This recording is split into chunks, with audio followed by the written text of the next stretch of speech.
Okay, we're good.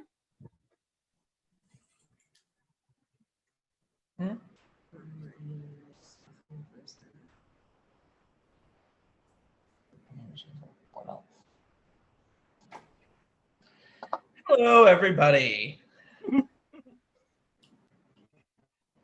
Hello. Uh-oh. Something broke Candace for a second there. Yes, the economy broke, Candace. Steve has Oh, that.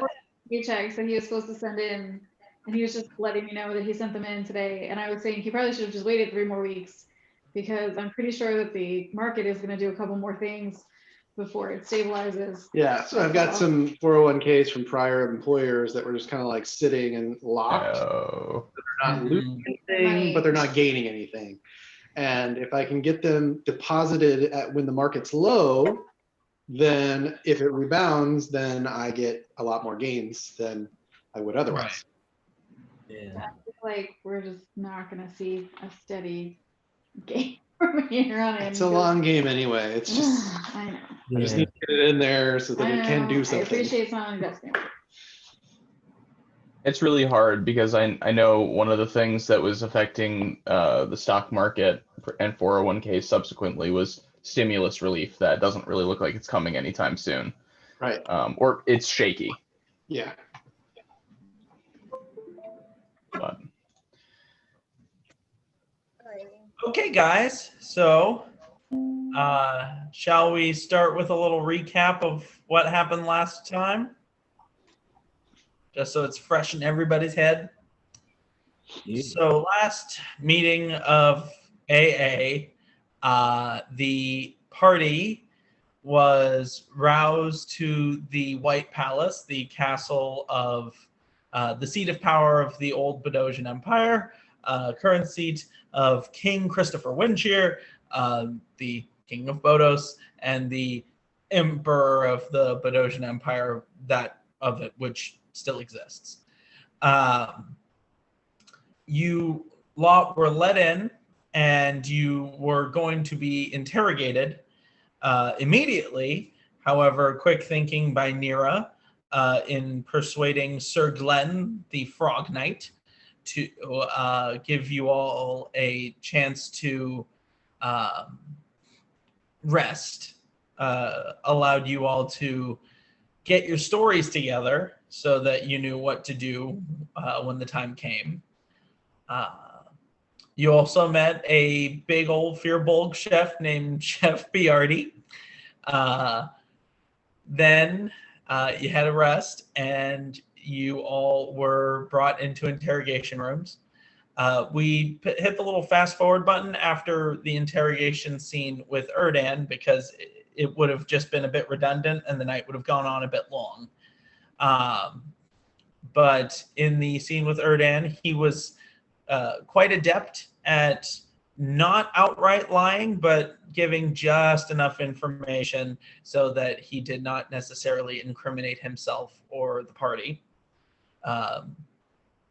This information was accepted, and you were all brought before the king himself in his private quarters, where he paid you all handsomely for work already rendered, and thanked you all for helping him avoid what could have been war and could have been a very bad situation.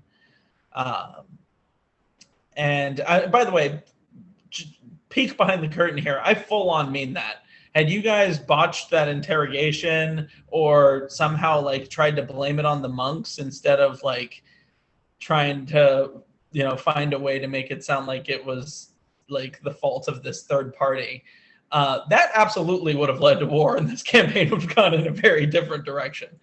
But you guys helped to avoid that, which is fantastic. And then the king asked if you all would be willing to help him with a project. Evidently, there was a collapse in one of the sewer tunnels beneath the city, and a team of miners was sent in to figure out what happened and to repair it, and they disappeared.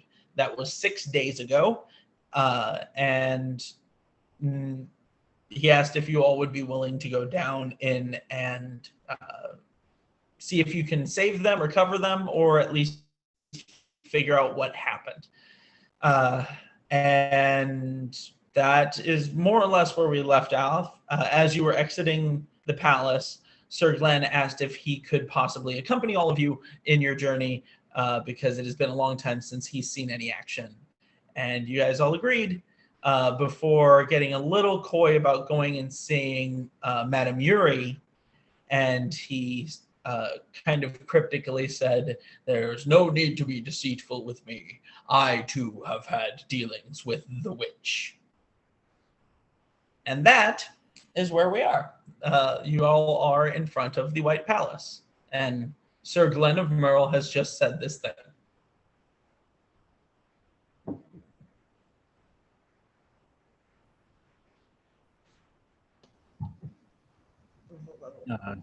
Yes. So you guys want to, go see Madame Yuri before we might misplace anything? I think that's a safe bet.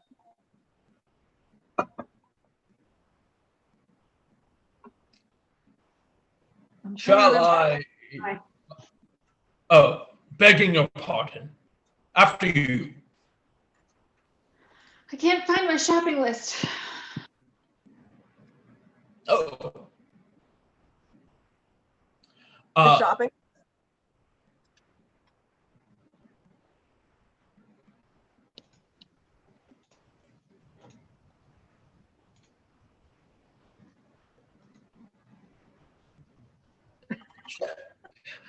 Shall I wait for you all?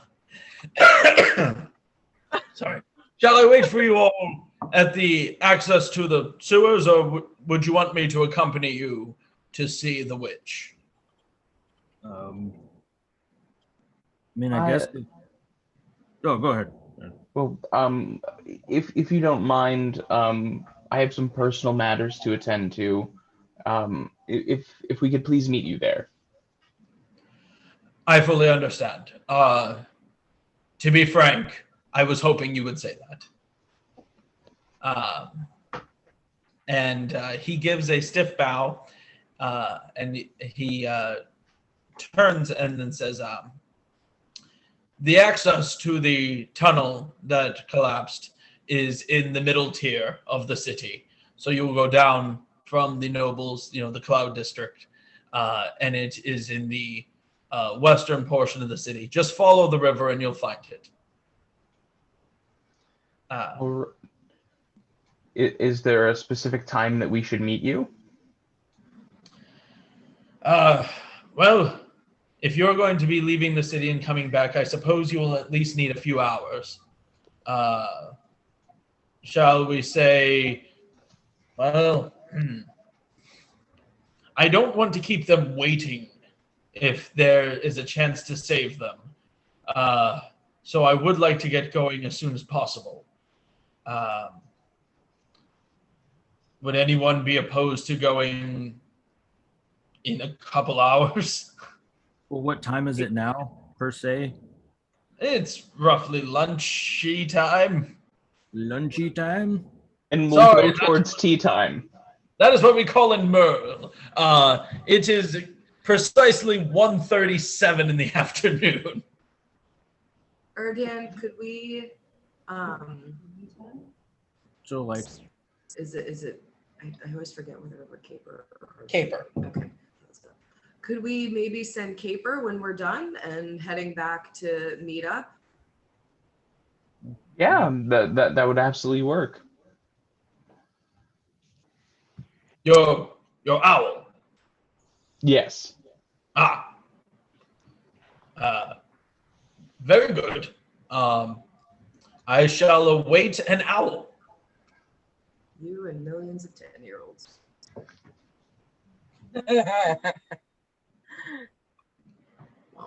All right. Well, the group, is there anything else that we needed to discuss before we leave the city momentarily? I'd like to stop at the armor before we leave. Yes. Okay, so Sir Glenn bows and doffs his green cloak and marches away, surely to get ready for the adventure. And you said you guys wanted to head over to the armor. Yeah, we'll stop at the armor on the way out. Okay. Retrieve Does my- anybody else have any business in the city?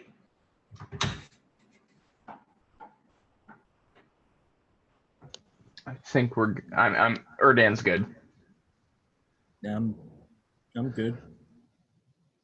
Okay, so you return to the Cold Forge, which was the name of the smithy that was headed up by the dark-haired dwarven smith.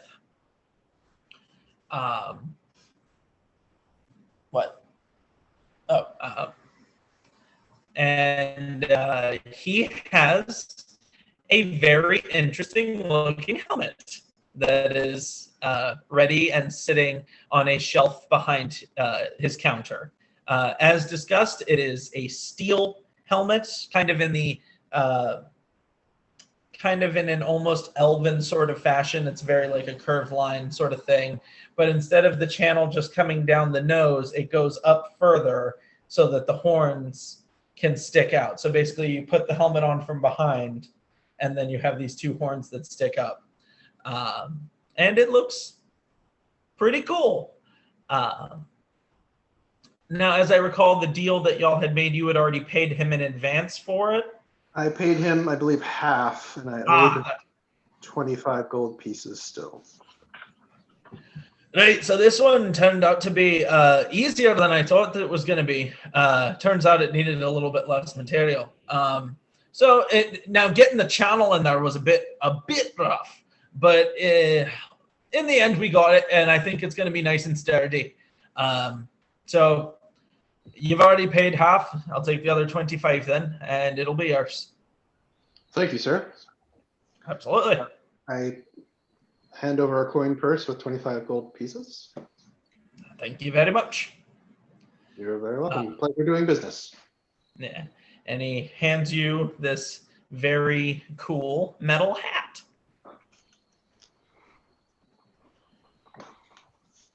He puts it on immediately. Nice. Yeah, you look cool. In D&D terminology, it doesn't do anything unless you go get it like enchanted or something. But maybe you'll have less people asking you what you are, and then you having to tell them, hey, let's not talk about my race. That's weird. Most people will probably assume at a glance that it is a horned helmet, like a Viking helmet. So there you go. So looking cool, is that a trait I've gained now? Yeah. Coolness. It's not a feat, but you can take it as a feat. Anyway. +1 to coolness. You just like snap your fingers and then you like bump your elbow on the magical jukebox. Hey, my dad's a devil. So anyway, guys, off to Madame Yuri y'all go? Yes. Sounds good. I think as we are on the way, I think we should kind of discuss a game plan, because I'm pretty sure we have the paladin's sword with us. So, like, do we want to cash in the favor now? Do we have something, or do we want to save this? I think that's a hold in the back pocket for when like the beholder comes out of the ground kind of situation. Yeah, I think But if she knows we have it, is she gonna let us leave with it, or is she? I don't want to mess with her. Well, we have to. I don't. With all intention of giving it to her, just the favor. Yeah. Which, Yeah. The way, do we expect her to honor her word, or do you think we might encounter a situation where she's like, oh, thanks, and fucks off with it? I wonder maybe if there's some form of magical contract that she could draw up that I'm sure that wouldn't be too far out of her purview, but she seems like she values a promise. yeah. She also seems very crafty. So I'm sure if there is a contract, we would want to be very deliberate about the wording of said contract. Yes, agreed. All right, so I guess we will hand it over. On the conditions, if it seems like she's going to be forthright with us. Does that sound good? Do we have any? AA? Does anybody in the party have any sort of abilities in terms of? Oh, I'm missing my word.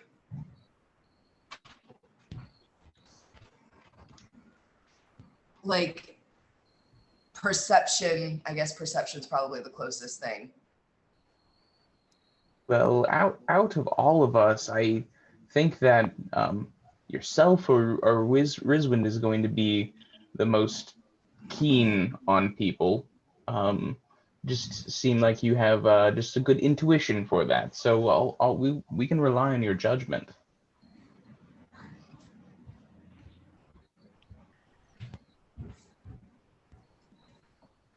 Huzzah and well met. Okay. Cute. Do we have? Man, we should have brought the little frog guy with us, Sir Glenn. He could cast a zone of truth on them. I don't think she would take very well to that, though. No. Do you think maybe she was the one who turned him into the frog to begin with? That is a possibility. That is a strong possibility. I kind of feel like maybe that's just him. Is that? I don't. If it's possible that that's just him as him, my apologies. I didn't realize that was a thing that could happen in D&D. So. Then did we get the impression that maybe he was transfigured to look that way, or is that just kind of like he's a frog folk person? Well, there isn't an official frog folk race in D&D. There are bullywugs, but they're closer to goblins. They don't tend to be like part of civilized society. I mean, you're not entirely sure, right? He's small. He's about halfling sized. He is a bipedal frog man in plate armor with a badass sword and a green cape. Like he could be some kind of race that y'all haven't met before. I mean, you are walking around with a demon man. Or it could be some kind of weird ass magic. Nobody asked him about it. Nobody tried to do any checks or anything. So.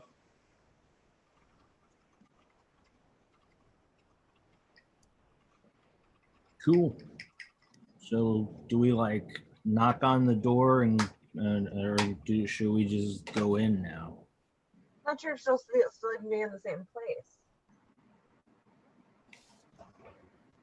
Did she say that she's She waiting said for us? she'd be there when we get back. Okay, I can't remember. Well, are you guys doing a walk and talk right now, or are you still hanging out where you were in front of the armor? A walk and talk is what I was assuming. Yeah. Okay. So as you walk through the streets of the city, they start to get more agrarian as you get further towards the wall, and then you get to the wall, and then there's the different farmlands in front of the city. And sure enough, as you return to the area where she was, you had met her originally. There's the little purple cottage. Because, I mean, realistically, I know since that particular session, it's been a long time, but in game time, it's been a day. Yeah. You know what I mean? You guys did the mess with the library and stayed the night, and now it's the next day, really. Yeah. So, what do, party? Knock on the door. Okay, there you are.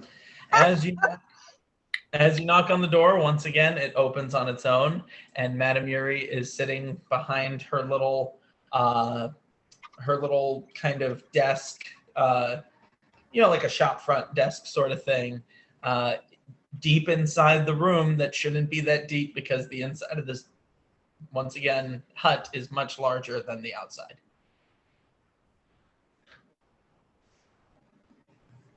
Ah, you've returned. What have you for Madame Yuri?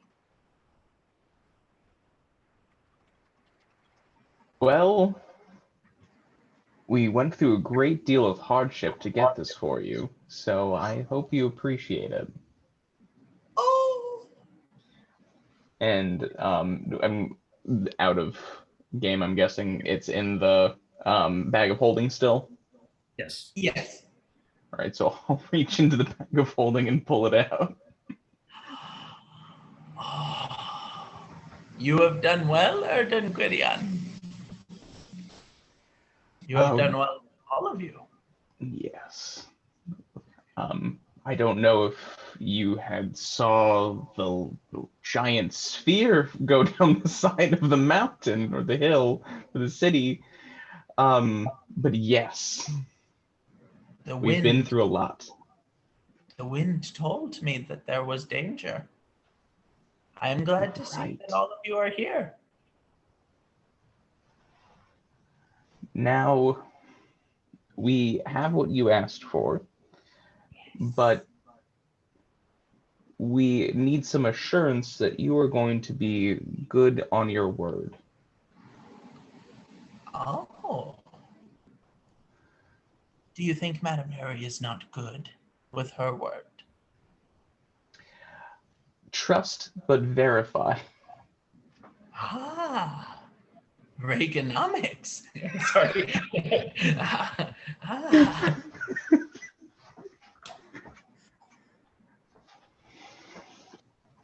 I know I'm just stalling for time, but You need assurance. And what assurance can Madame Yuri give? is there some form of contract or an IOU, magical or otherwise, that you'd be able to provide us? Madame Yuri, I am in the business of making pacts, of signing contracts. Deals are deals. Truth for truth. Lie for lie. Product for product. Boon for boon. Shall we seal a pact? Would it be all of us? Or just one of us? It could be.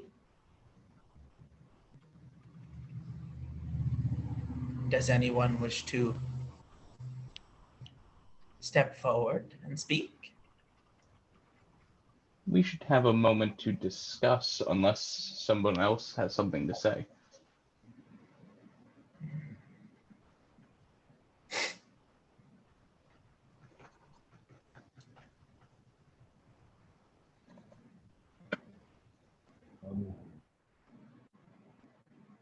You all want to enter a pact together, or? Would we like to step out to discuss it and then pop back in perhaps? Let's. Yeah. Okay, so Madame Yuri. I will wait for you all very patiently. Nira, Thank you. Baracus floats like rock. Rizwin, Erdan, And of course, you as well, Moira. I shall wait for you patiently.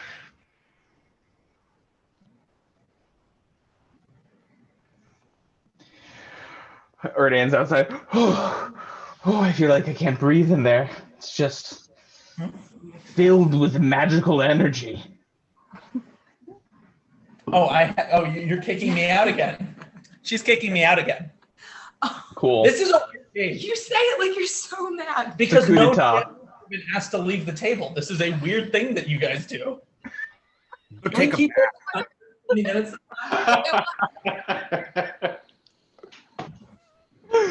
Oh man. It's true. It's true. I've never heard of it before, but it's great. It is rather. I love it so much.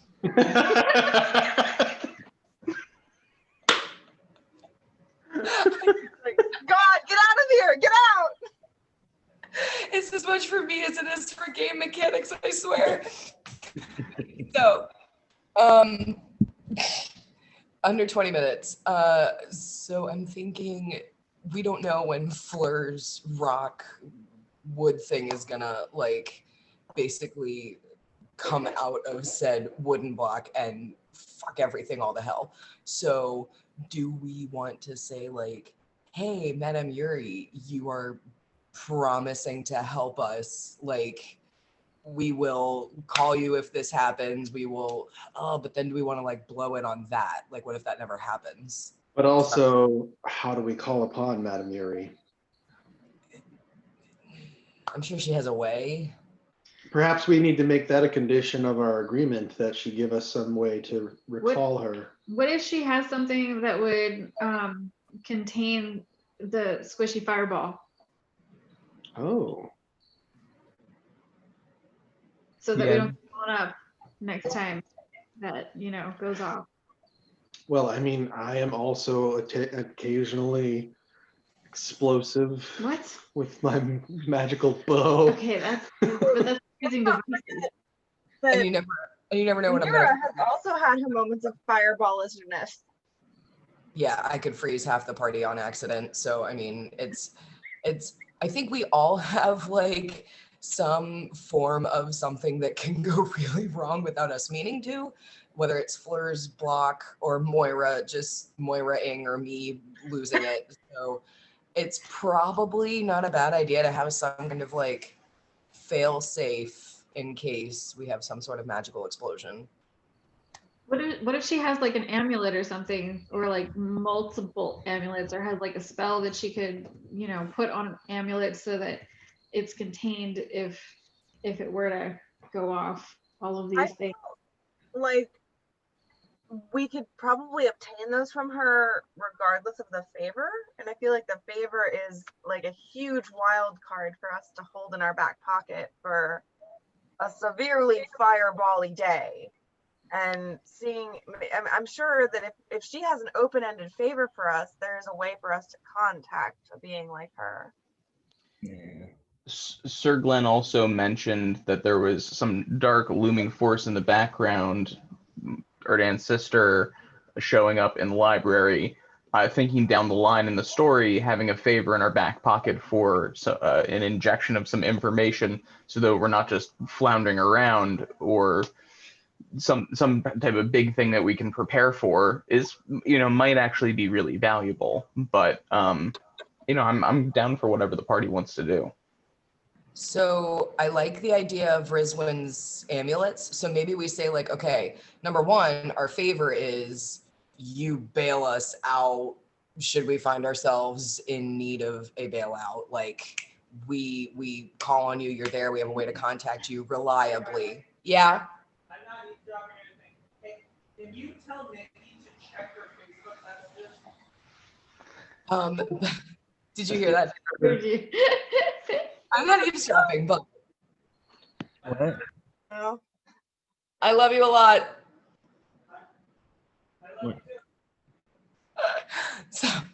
So, okay. Like a bailout, some kind of something. I like that. And then some kind of like, we're also interested in procuring some kind of amulet, some kind of something that like would be a failsafe with all the wild card magic people we have in our party who could just. I think it's still, I do think it's a good idea to have a favor in our back pocket for whatever purpose. What if I go in and I'll do the pact, right? And if we need that favor called in, then we have that way of calling it in. Also, if for some reason I die, it automatically tells her that we might need a favor. I think it might just be easier if we all do the pact together. Or we all do the pact. Vested interest in keeping us alive. No. What if she doesn't? What if that means she has a vested interest in getting rid of us?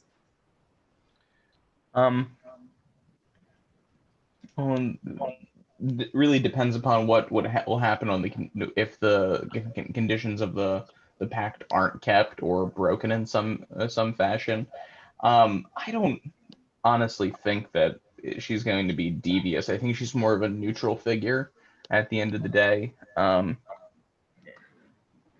Is it possible that she is the witch in the story? Sorry. Like the dark force that everything is afraid of, and it just happens to be weird Madame Yuri. Madame Yuri, sorry, this is out of game. So Moira knew about the book, and in the book, this is just me, I'm sorry, I'm totally breaking everything. But it's about a queen who turns out to be a witch, and the paladin is protecting her. Is the frogman maybe the paladin, and the witch queen is Madame Yuri? Probably. We don't know how old this book is. That they could be thousands. I mean, I believe it for Madame Yuri, but I'm not sure if I believe it for Glenn. Go, Glenn. We don't know that. Uh, I mean, we don't know many frog people, so for all we know, he's like an immortal frog person. Frog Prince. This seems very on the nose. Oh, fucking Could Christ. be. He would. He absolutely would.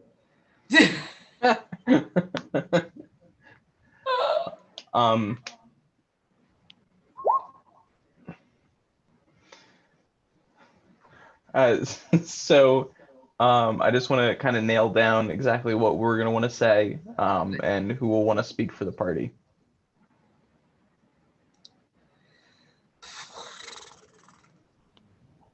I do not want to speak for the party. There you go. I mean, I think probably Erdan speaking for the party, and I have the lowest charisma. Like, well, I don't mind speaking for the party, but I just want to make sure we're all on the same page if I'm going to speak for the party. Yeah. Are we? I mean, I am open to doing. I mean, we're a group and we're all in this together. We'll all benefit from whatever favor she gives us, and we all contributed to retrieving this item and all risked our lives for it. So I feel like we've come this far as a group. I feel like we should continue and all be beholden to this favor as a group. Agreed. so we all interact, and we have a way to contact her, Yeah. sounds good. and an automatic contact if one of us dies or all of us dies. I like that. Well, I mean, I feel like if we have, I'm sure there are ways to summon her. We could just ask her how to get in contact with her. I mean, it might be as simple as just if she has like a small token, or she is one of those beings that you may just call upon. I don't know. My key is that whole, like, just in case we fireball each other and we're all just kind of passed out dead, it automatically says, sends her hey, they might need some help. And I feel like that is a situation that there's a lot of variables, and Right. Madame Yuri, while I think may be in our debt for this one specific, like one specific thing, what you're looking at is a very specific set of circumstances that could put us in more danger to her than help from her. Yeah. Also, remind If you not, we'd be that dead. she said a thing for a thing, right? Like Right. we probably Well- expect a like thing. So a very hard to find mythological thing. Well, the way I see it is two things, right? Number one, the product itself, but number two, the act of procuring the item, right? Because the item itself is a thing, but we also went to the trouble of tracking it down, getting it out. Like that was not a small task in and of itself. Yeah. So I think for the thing itself, we want amulets. We want some magical item that can contain a sudden unintentional, well, you know what? I'm not even going to limit it, that can contain some magic that like Moira or me, or you know what I mean, just to make sure that members of our party are not going to be destroyed in that instance. So number one, a thing for a thing. Number two, an act for an act. So we don't know what that is yet. We do know there's some unpleasant stuff that's happening right now, and we can't determine that right now. We want a way to contact you so that in the event something comes up, we can immediately get to you and hash that out as that need arises. And the terms of that deal will be hammered out at that time, but we understand an act for an act. So like TBD, but it's there, and here's how we're going to follow through on it when it comes due. Like, I don't want to nail us down too much right now because we don't know what's coming. So we don't know what capacity we're really going to need her in. And the more parameters we put around it, like the more will be nailed down. Yep. You know what I mean? So I want to leave it very open-ended, and like we'll cross that bridge when we get to it, but there is a bridge that we're going to cross. So don't forget that. You know what I mean?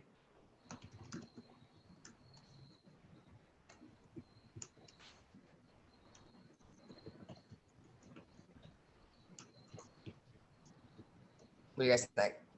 Well, it sounds like you're asking for something now and later, Yes. where Because- everybody else was saying we just want to ask for something for later. Right. But then like when we were thinking about like the act for the act, the product for the product, like to me, those are two separate things. And the worst she can do is say no, right? Like, I think we should definitely go in asking for 2 favors. Because I like that angle. But, and I'm not opposed to having a thing now, personally, that can help us in the near term. So, yeah. Question, please, Corey.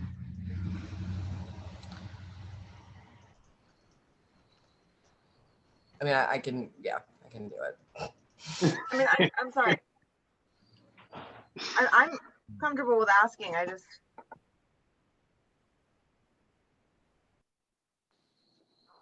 Are we all okay with what Riley's saying then? Yeah, I'm good with that. Riley, do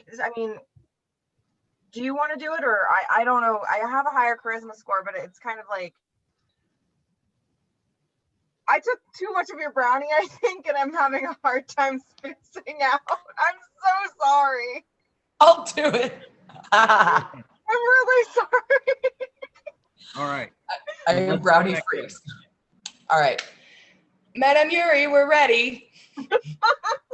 I believe that's what's called brownie points.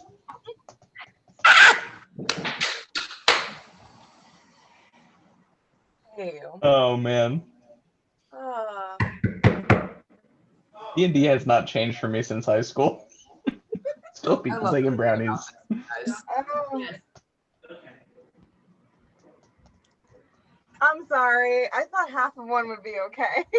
And it's, He's brownied. It's fully plugged in. It's fine.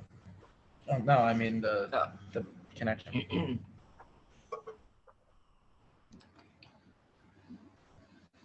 Where did Bark go? Did we lose Bark? He went to the freezer to go find something that's right in front of his face, but he can't find it. So just give him a second. Uh-oh. You guys had a nice long chat. Yeah, we just talked about you the entire time, and just It's fine. Hey, this is being recorded, right? it is. Bunch of assholes. Happy birthday. We just stopped recording that one little part. That would be some sneaky ass business. It would be. Thanks for the idea next time. Yep. Let's say the first 10 minutes of that chat was us saying how great it was that we were kicking you out. So, you know. Have fun DMing on your own, fuckers. It's got to be a story for Reddit now. None of you ingrates could bring the gravitas to the Madame Yuri character that I can bring to this character. Ah, yes. Oh, goddamn. It's all fun and games till you're next to it and you see how like tense he gets and how like intense it is, and you're like, I don't like this. I literally had to crack my neck before I got in the character. If we were just getting a small fraction of the energy that's coming through on this, then I can't imagine what it's like in real life. That's the camera one. Especially when like the eyes go kind of wide. I'm just like, why are we doing this? So you guys are currently standing outside of the hut? Yeah.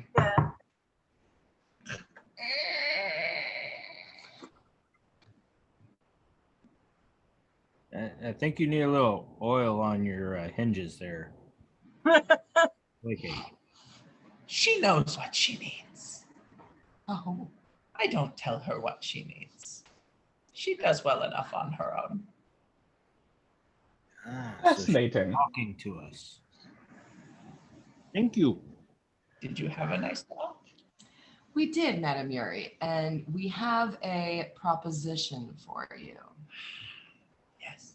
Well, the Paladin Sword, you were very excited about this book, correct?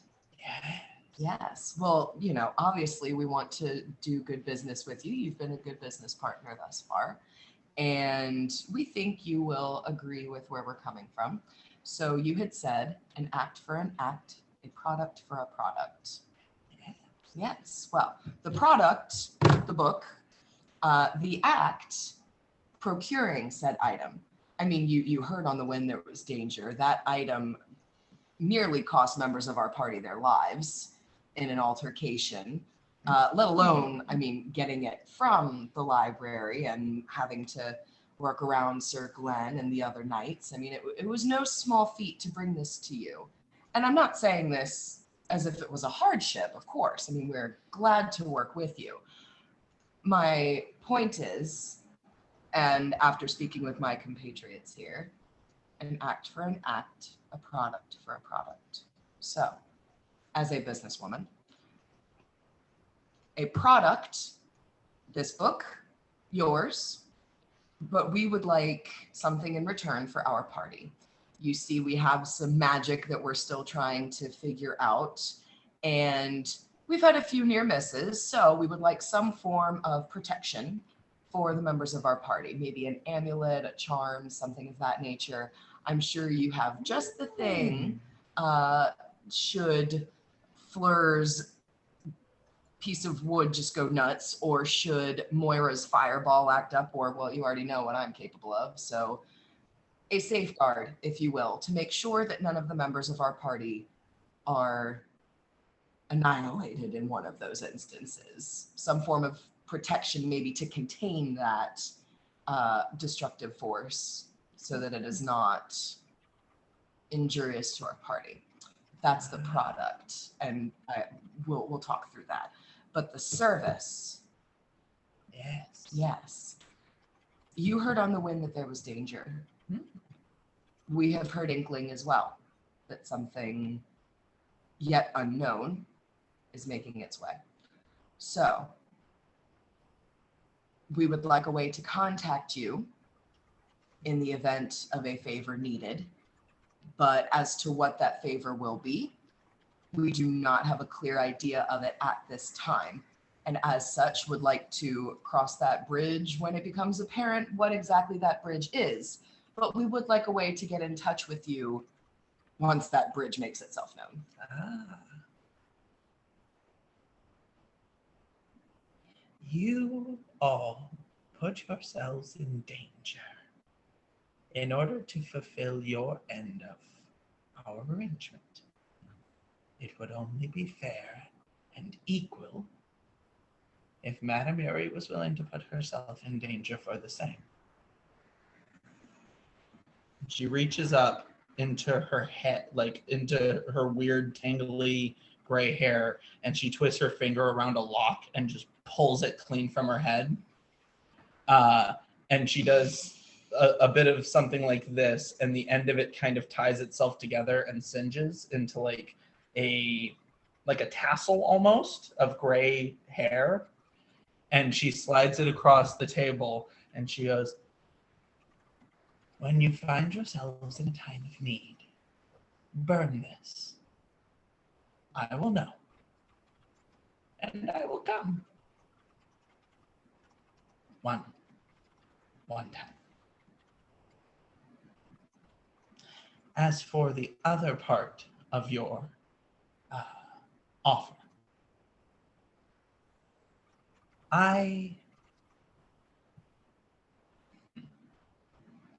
you are very shrewd, Nira Vilthalain. You see, I did not specify that getting the book and giving me the book were not one and the same. This is not an error I shall make again.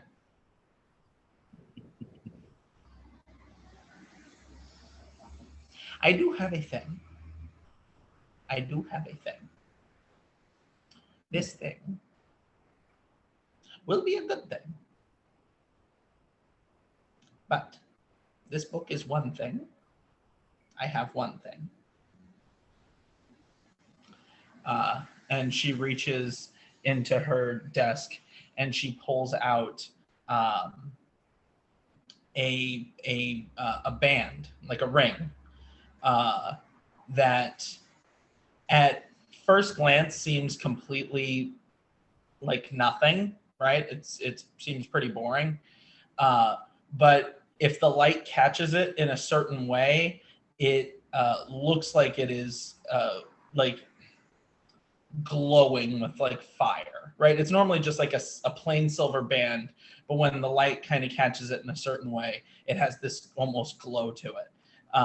Not like the One Ring where it's like Elven script or whatever. It almost looks like there's a fire inside it. And she says, "This can protect from fire. Is this a concern?" Well, there's a wide range of concerns, not just fire. Well, and she places it down, and she glances at the paladin's sword again and thinks about what she considers its worth. And she reaches into the desk once again, and she pulls out a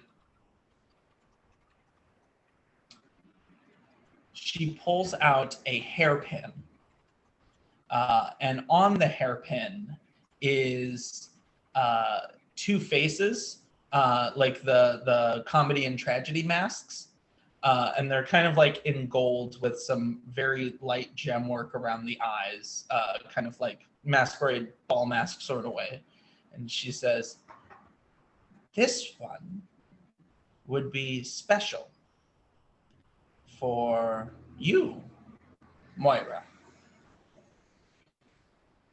This one would give you perhaps a bit of more power over your incidents."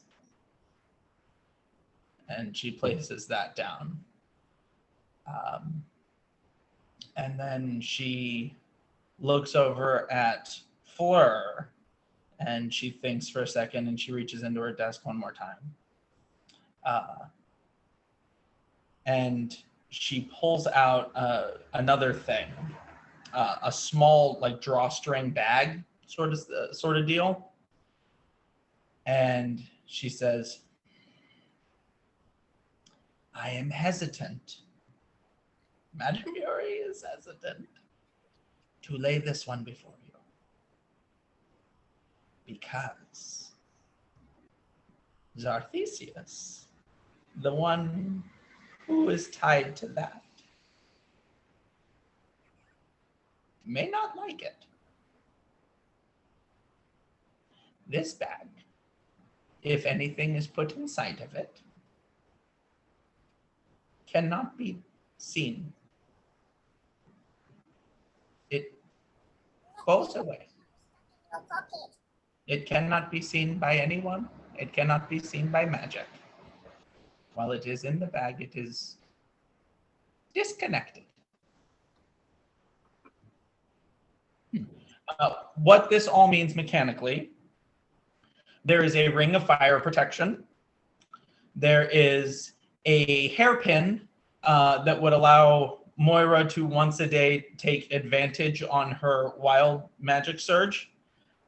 So if she rolled a wild magic surge and it looked real bad, she could activate this and roll again and hope for something better.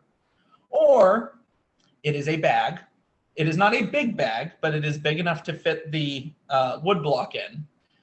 It's not like a bag of holding. It doesn't hold a bunch of shit. But if you put something in the bag, it is now disconnected from this plane of existence. It cannot be scryed upon. It cannot be communicated to, or looked at magically.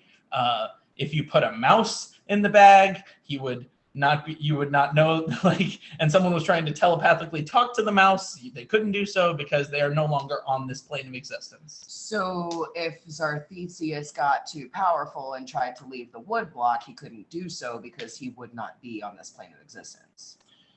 Perhaps. However, Fleur would no longer be able to communicate with him. Okay. But if he wants to try and possess Fleur. It's quite possible. Fleur, what do you think?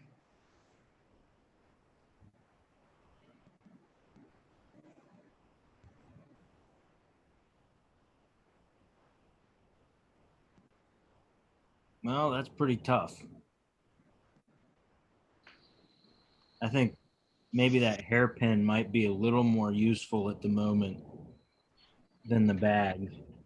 And we know that Madame Yuri has the bag. I mean, maybe we can come across something else later. Well, about that, I have an idea. It was something I kind of wanted to talk to Madame Yuri about. We're still in the room. So she's right there. Can we huddle and whisper? Do we need Madame Yuri to give us a moment again? It's fine. No, it's fine. We can just huddle. I think instead of the hairpin, I'd like to have a conversation with Madame Yuri about some things I've read about recently that would help me maybe get a little bit more control over my whole thing. You're suggesting rather than getting a thing, you would have some knowledge? Not so much a teammate contract, but just something that I've been thinking about for a while about my own kind of just issues, the explosiveness and stuff. Some of the things I've read about recently, she might be able to help me out with, and it might make the hairpin a little less needed.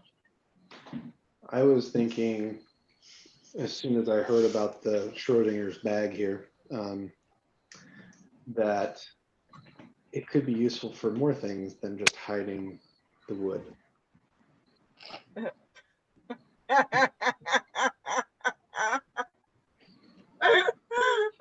hide in a wood bag. The Trojan bag, if it were. Oh my god.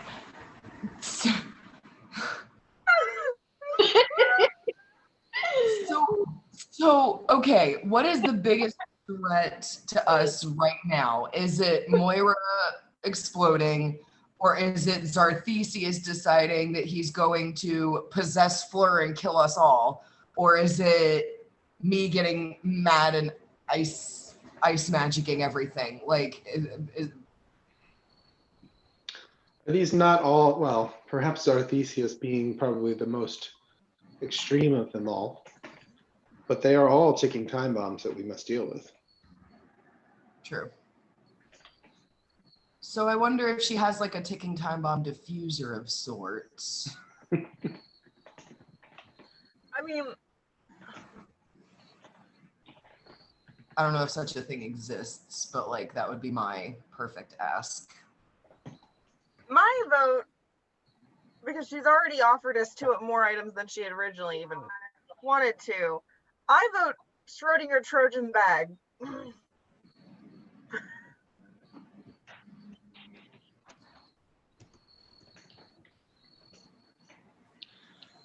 I second.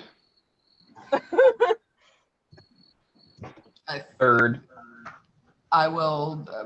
Wait. What is the? They're voting on. The No, I know. What is the? Oh my gosh. The next step. fourth. No. All in favor. I The motion carries. We would like the bag. Very well. Once again, I just wish to warn you. Theseus may not be pleased with this. And she slides the bag across the table, as well as the gray lock of hair thing. And she says, now, if you would please, the book.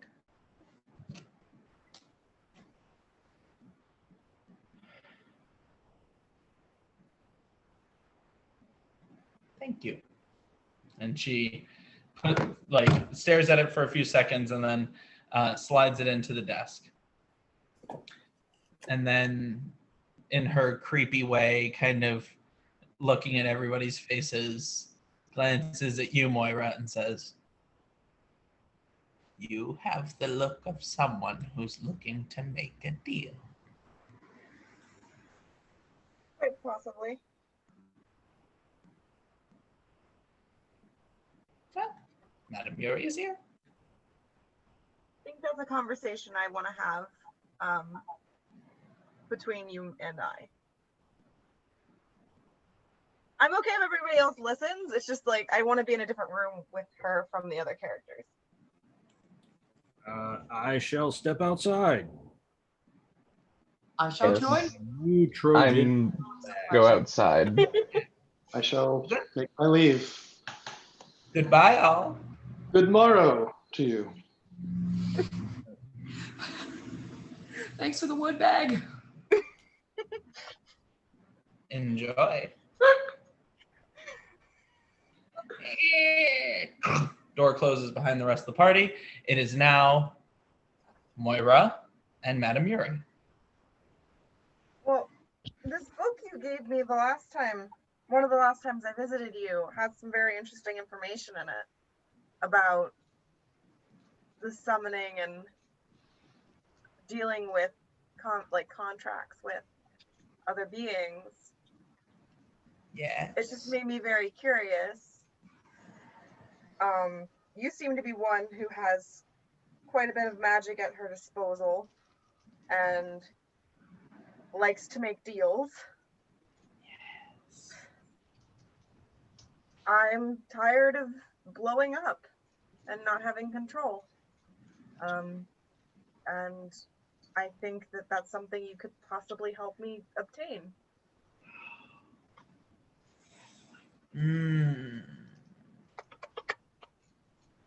Child, You have absolutely no idea what you are, do you? Really? What fun. Do you And care to so educate you, me? what? Do you care to educate me on that? If you might know? This is a secret that you cannot afford. But perhaps it is one that you can earn in exchange for many secrets. Many, many secrets. You know most of mine. Oh, I don't want to know yours, Moira Lee Gray. I want to know everybody's.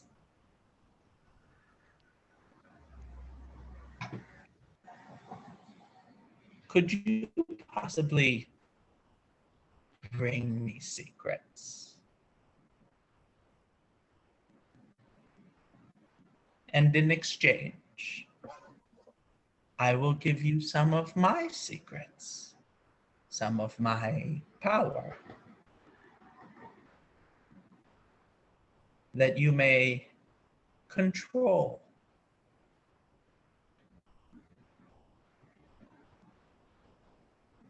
I won't harm innocence. Madame Yuri said nothing about harming anyone. I know, but I feel like it needs to be established. This is fine.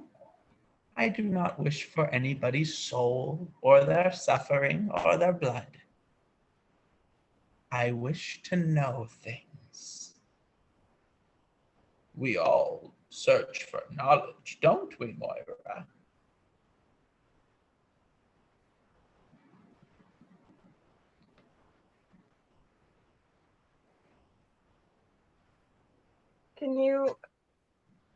Is there a quest I need to go on, or is it just in the course of my adventures? If I call on you for something in particular, I will do so. And in exchange, you will be rewarded. But as you go about your days, gathering bits and bubbles, those that are interesting will find their ways to me.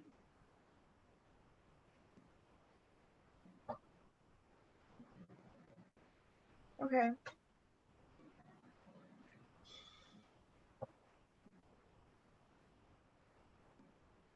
Is it a deal? Now, when I'm getting in return your knowledge, Yes. this is something I can keep forever. I'm giving you secrets that I can't take back. I want the knowledge that I obtain in this agreement to stay with me once our agreement ends. A pact. A contract. Yes. With an expiration date. Litigious. And she waves her hand and smoke appears and it forms a scroll. And words start appearing on the scroll in kind of like an embery sort of thing, you know, this scroll made out of smoke. And the terms of the contract. The terms of our pact. If you are to join my coven, you shall go gather secrets, and those secrets shall come to me. You need not even come to me yourself and tell them. I will learn them as you do. And in exchange, you will get some of my secrets, some of my power. Now, if you break your pact, you will lose the things that you have gained because you have broken your pact. If I break our pact, it's all yours.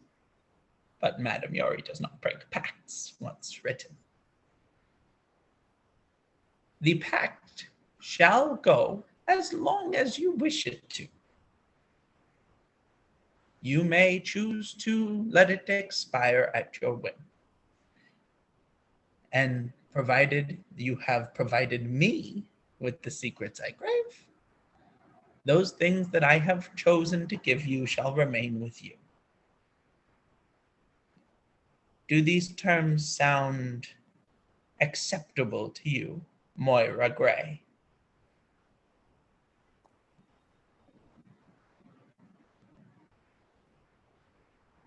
Yeah.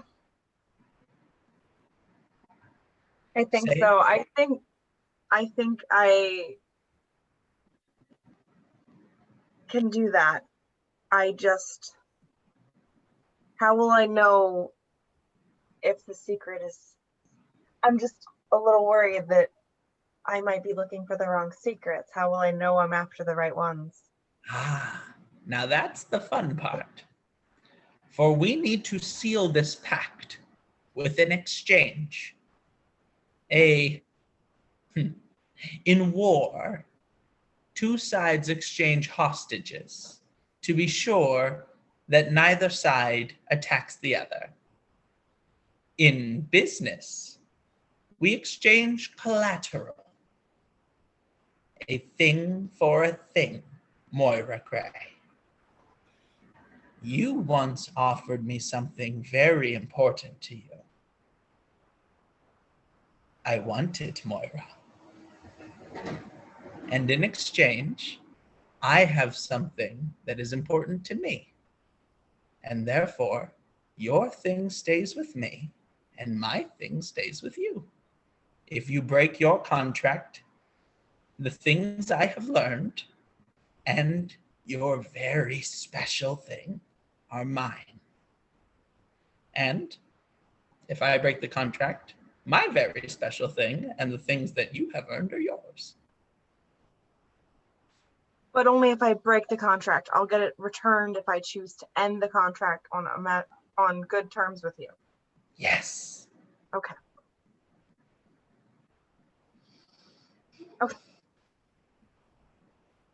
Do you wish to enter this pact with me, Moira Gray? Yeah. Yes. Say it again. Yes. And once more. Yes.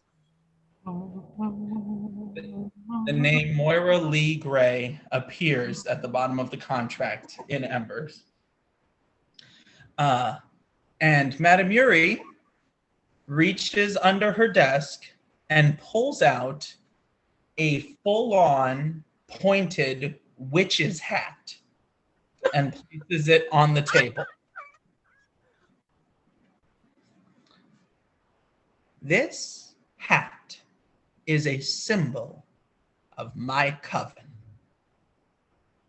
and it is a sign of our pact.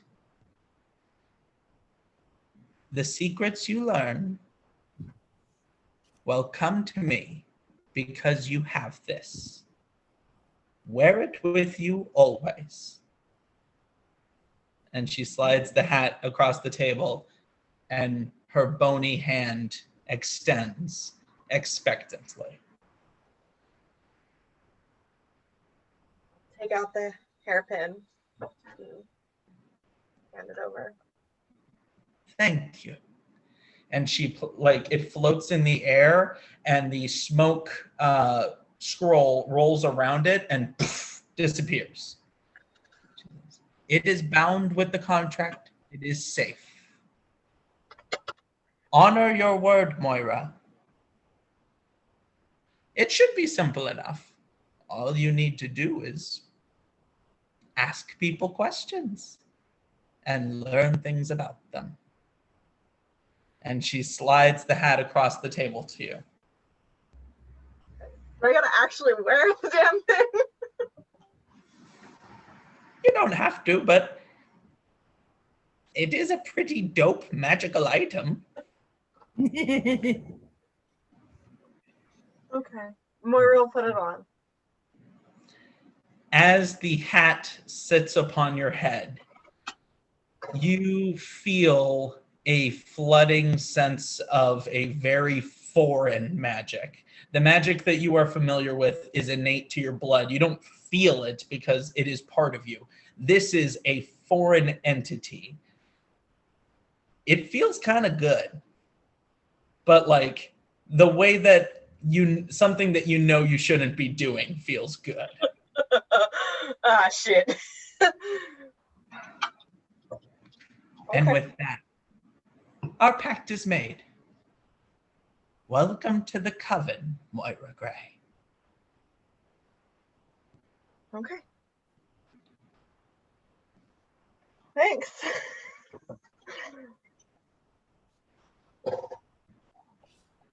I think I wrote all of that down properly. Thank you. I appreciate you doing that. I will have to go back through and make sure when I'm a little bit more cognizant and make sure I'll rewatch the video. But all right, I'll run back outside and So I will just quick break. I will send to you information about Madame Yuri as a patron. mhm. I will also send you the full details of what the witch's hat does. But to give you a quick explanation, it works simultaneously as a ring of spell storing. You can store up to 3 levels of spells in the hat to cast later. Now that can be 3 level 1 spells, or a 1 and a 2, or just 1 third level spell that you can cast later. Mhm. It also has a second property whereby the hat, if one of the spells that is stored in it is a concentration spell, the hat concentrates on the spell. Meaning you could technically have 2 different concentration spells going at the same time. One that is stored in the hat and one that you have cast yourself. However, and let me read the exact wording on this just to make it clear. If you are doing that, the difficulty to maintain concentration on those spells, it gets a lot harder, because you and the hat are connected. So if you are both concentrating on something at the same time, it gets a lot harder if you are attempting to do so. Basically, a spell that requires concentration may be stored in the hat. If a concentration spell is cast in this way, the wearer may concentrate on the spell as if the hat is a separate creature maintaining concentration on the stored spell. However, if the wearer takes damage, they must roll to maintain concentration on both spells simultaneously, making the DC 20 or half the damage taken. So, and if you fail your concentration check, you lose both concentrations simultaneously. So, Yeah. the risk goes up, but the reward goes up. In addition, if someone who is not attuned to the hat attempts to don it, they take 1d12 psychic damage per level of spell stored in the hat. So if you constantly keep some spells stored in there and someone tries to put it on, it's going to blow up their brain. It's only spells I know, correct? Yeah. Okay, and I have to establish those spells when I put them in there? Yeah, you just let me know what spells you've stored in it. But the spells do not go away. So once you store a spell in it, it stays in there even after you've had like a rest or whatever. Okay. There you go. You have Okay. the witch's hat. And I just made a pact with a demon. Great. Awesome. Okay. Party, Moira comes walking out of the hut wearing a black witch's hat. Dude, that's a dope ass magical item you got wearing on your head. Some nice threads. What did you give in exchange for that? Hairpin. Oh, I was gonna say, was it your panties? The fuck? That is inappropriate. You said your dope ass threads. You know, threads for threads. In this case, it was hair accessory for hair accessory. I don't have any hair. Mm. But, I really like that pin. yeah. Madame Yuri and I had a conversation. It should be, I know we have our, like definite, she'll come to us if we call her with the, hair tassel thing she gave us, which by the way, gross. But I think we should have more communication with her from now on. We are going to be working together, me and her. And hopefully I will explode less. So long as you are safe and well, I am glad. It's helpful. I don't want to keep you guys entirely in the dark, just being transparent. But hopefully we shouldn't notice anything major changing in our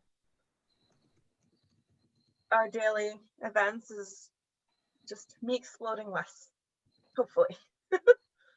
Erdan looks perplexed and is like darting back and forth, like looking at you very strangely. I don't see that you're transparent at all. You're quite opaque.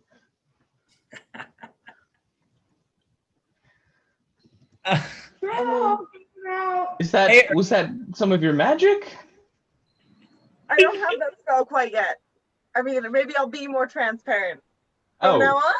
I see. It was one of those human usages of language. Whatever. Hey, Erdan. While she is describing what she's describing, go ahead and roll me an insight check real quick. Oh, shit. Grab insight. It's only gonna be a 9. Okay, never mind.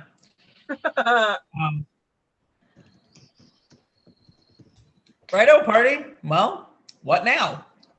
I would like to talk to Madame Yuri about purchasing some diamonds.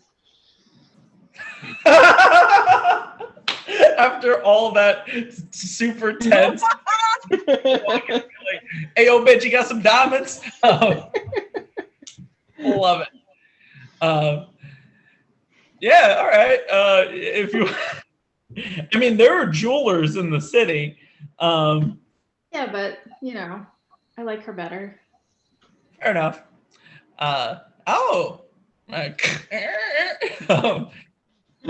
Greetings, Rizwin. Do you wish to act as well? Oh gosh. Don't need any ball bags or special hats. Sorry, that wasn't a ball bag, right? That was something else. Wood bag. Wood bag. Wood bag, right? Okay, no, just some diamonds. Do you happen to have any in your inventory? Like cursed diamonds? I prefer if they were not cursed. If it's magic, that's fine too. I need about 300 gold pieces worth of them.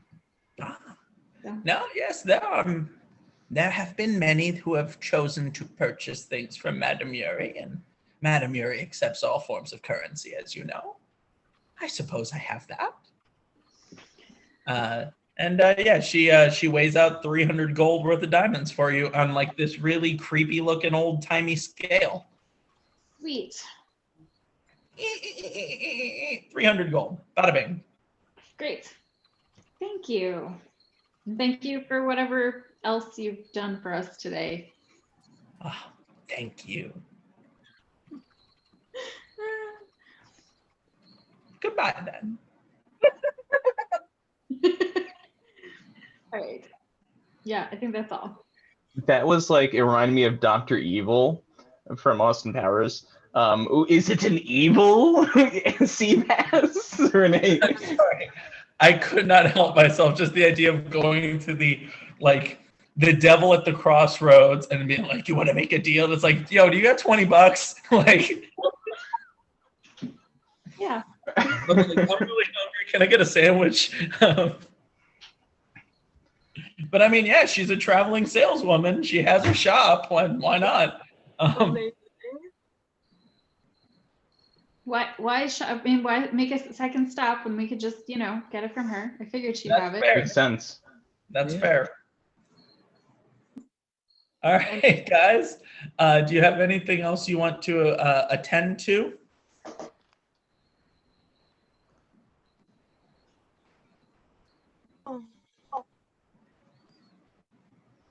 Good. Probably do some walking back to the sewer, I guess. Yeah. We should probably go check on those miners. Yeah, Erdian manifests Caper and tells him to go notify Sir Glenn. Okay. That's easy enough. Caper got a good look at him. He's the only frog person in town. So Caper flies off. We can zippy doodles a bit to say that you guys meet up at the given location at the given time. By now, I'd say that it's probably about 4:30 in the afternoon. A few hours have gone by between going to the shop and walking the whole way through town and walking the whole way back. But sure enough, you arrive at a large kind of metal grate that water seems to be running through at about ankle deep. And standing next to it is Sir Glenn, as well as a human man who is wearing a leather apron and is kind of bald up top, kind of portly. And he says, "Oh, I received your bird." Ah, yes, Caper. Yes. This gentleman is Jack. Jack, would you like to? And Jack says, "Oh, hi, Jack Boyer. I am in charge of the sewers. Me and my team. Some of us went down about a week ago and they didn't come back. And I'm worried about them. But I mean, we haven't been able to find them. There's a huge rubble pile that's down there, and I think an opening that goes, like it may have punched into a cavern or something. I don't know. But short of some torches and some rope, I haven't seen any hide nor hair of them." Do we know what caused the rubble? Was there any explosions or some type of earthquake? You know, that's the really weird thing. I mean, no. We heard some sound echoing through the tunnel of what sounded like rocks falling, and we went in to check it out, and we saw the rubble pile. And that's when I got the team together to go down and excavate.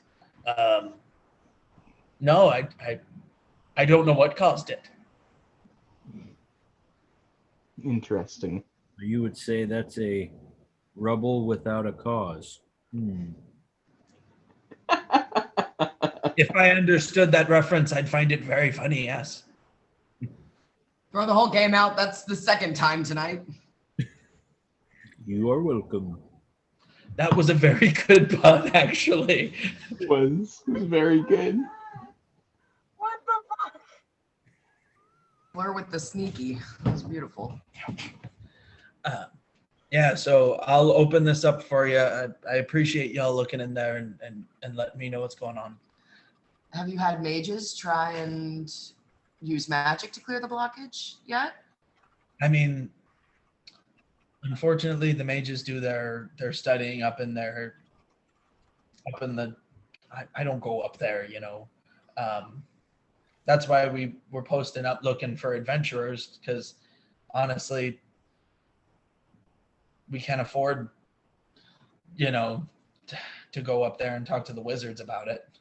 That's okay. I just wanted to see if magic had been tried so we knew whether or not it would respond to it. That's all. Oh, that's fair. I mean, it's just stone, so I imagine it would, but I don't know nothing about no magic, so. Anyway, and Jack walks over and takes out a big old rusty key and turns it in the lock and opens up the grate. And inside, there is a tunnel. Well, there's a tunnel that leads in, and then it seems to lead off a ways. Like there is a walkway, so you're not actively walking through the water. I'm gonna like I'll stay here or make sure someone is here to let y'all out, but I gotta lock it up so that kids don't get in or anything for safety. No, we're about to die down here. Just saying, we're getting locked in. Above table. No, whatever's in here is locked in with us. Yeah. No cage can contain us. Ah. Okay. All right. So Sir Glenn says, "Righto, everyone, shall we?" And just starts marching its little butt down the hallway. It's so ready for this shit. Would you say he's frog marching? Yeah, I don't know what that means, but I'm sure it was very clever. What is frog marching? It's like when two people are on either side of somebody and like I don't know. I actually don't know. I've seen it in context in books, but typically Thank you, me too. You said that and I was like, oh, I know that word. And then I was like, wait, the fuck I do? I don't know that word. Is that like Hocus Pocus, the Sanderson sisters? No, like being frog marched, like it's something people do too. Like if they grab you on either side and like. Oh, because you go like this, like a frog. I think that might be it, but I don't actually know.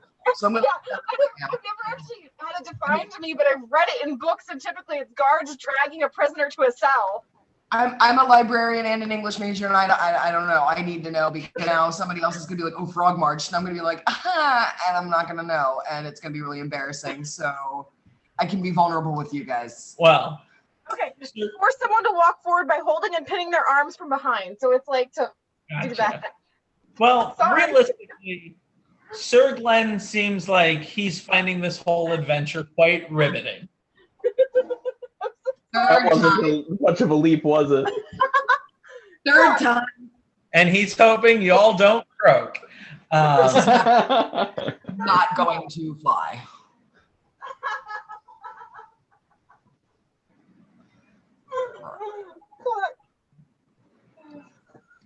I love you, warts and all. Totally. You guys. Ooh, I'm gonna bug out. Oh my gosh, Kirk. Rocks fall, you all die. The end. Anyway. Oh man. Now you can really post online about how your D&D party's horrible when you had to kill all of us. Yeah. What's happening? Well, Him out of the game. Spawn. You're gonna bang your head on this table. Anyway, that wasn't a pun. I was just worried about her actually banging her head on the table. No, but that was so good. It would have been worth it. Just a tad. I'm sure we could all take a tadpole.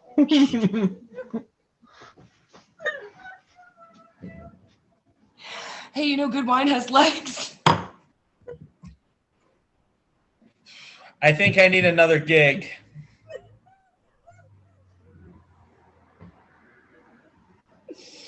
Frog gigging, anyone? That's the practice of hunting frogs with a spear. Yes, yes. I feel like we're gonna get stabbed, is what that means. No, it really is. If you go frog gigging, it's when you. I really didn't get the point, so thank you. Yeah, there you go. Yeah. So anyway, Sir Glenn is spearheading this operation.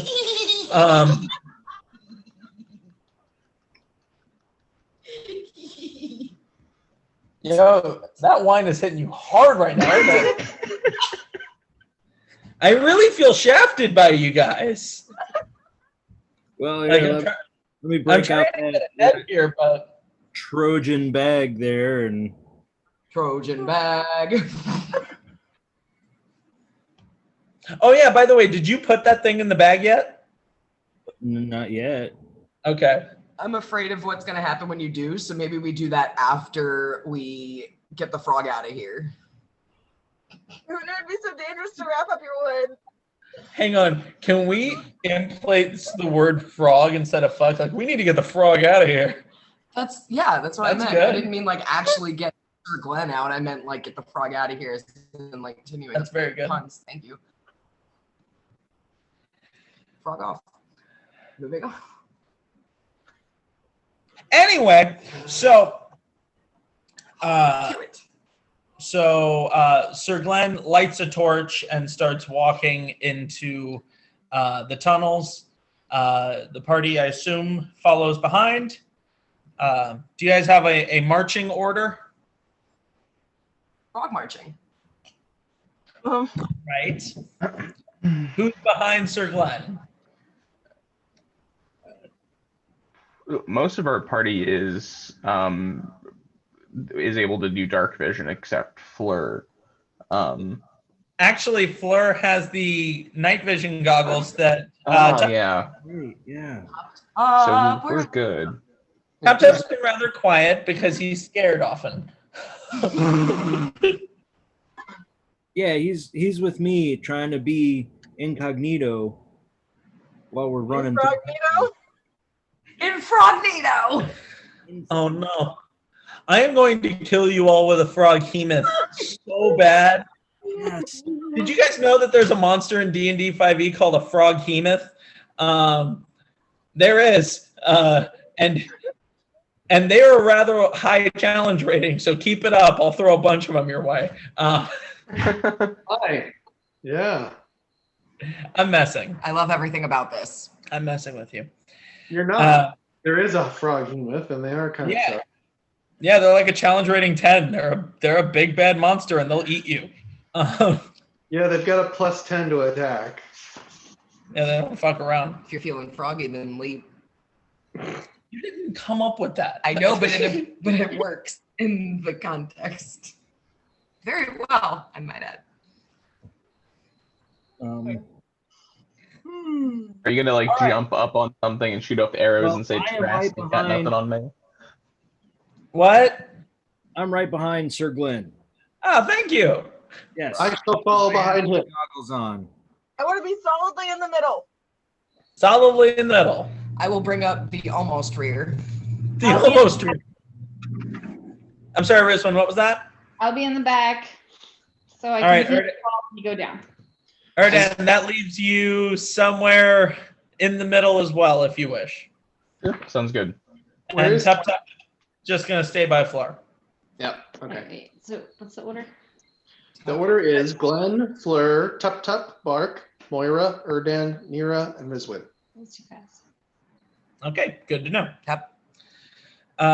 So you guys start entering the tunnel, and it winds around, and then the water kind of goes down, and there's like a stairway that goes down, so it kind of starts to go down a bit deeper.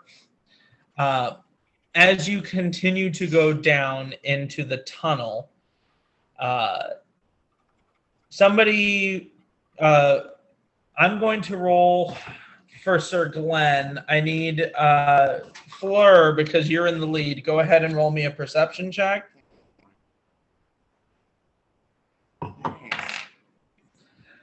And Sir Glenn rolled real bad. Oh, that's awful. Okay.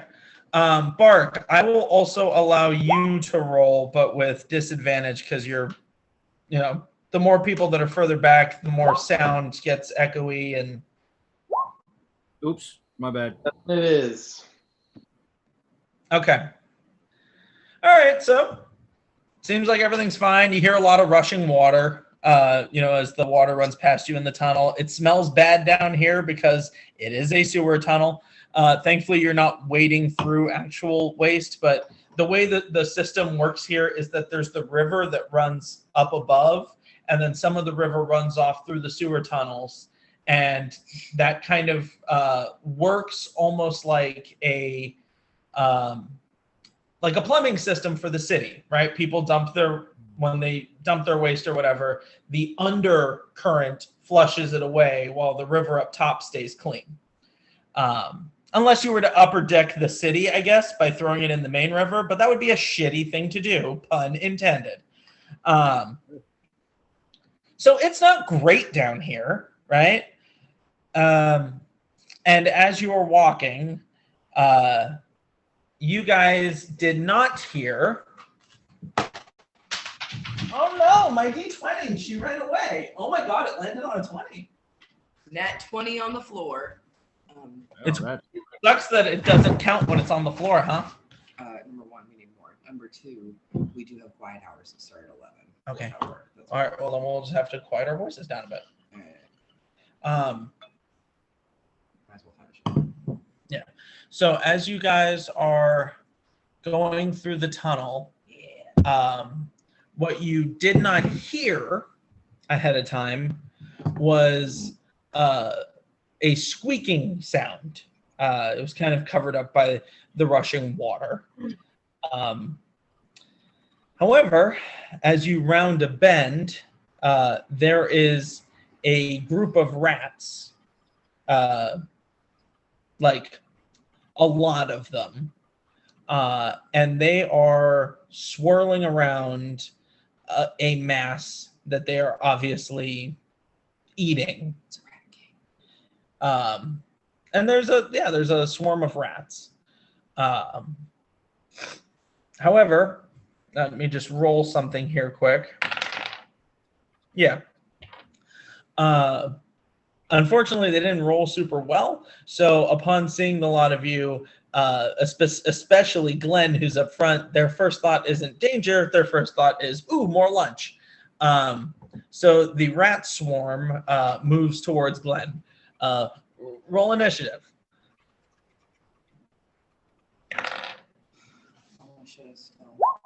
It's such a long time since we've done initiative.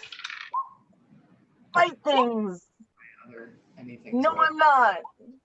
That's right. Well, I did. We had to do it together. I don't remember what any.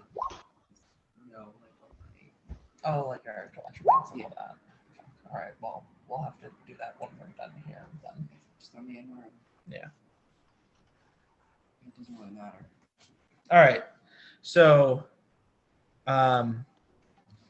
looks like top of the order would be. I do believe 21. Yeah. Top of the order is going to be my dude Fleur. Wait, did anyone not go yet? I think everyone went. Top of the order is Fleur. Fleur, there's this swarm of rats that seems to be moving towards Sir Glenn. What are you going to do about it? Well, I do believe I am going to.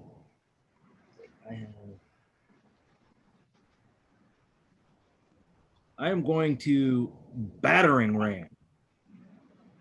Oh, okay. Now remember, Sir Glenn is in front of you. Well, I mean, obviously, I'm gonna run around him because I gotta go around him to get my 20 foot of running speed. Oh, okay. So you're going to move 10 feet to get past him, and then you are going to charge your 20 feet. Get the fuck Yeah. out. Yeah. Okay. Yeah, I'd allow that. Yeah. Okay. So the rats need the swarm of rats needs to make a dexterity save. Oh wait, I don't have to roll for that, right? No. And that's gonna fail, so go ahead and roll your damage. So 2d6.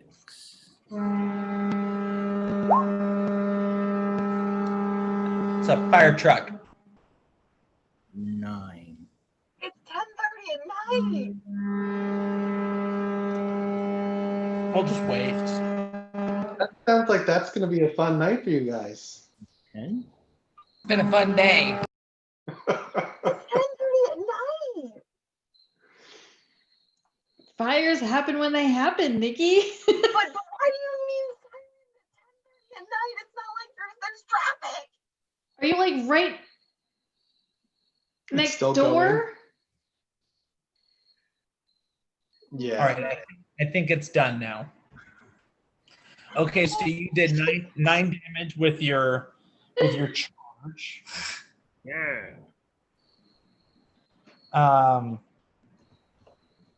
And then if you want to roll your second attack, you may do so.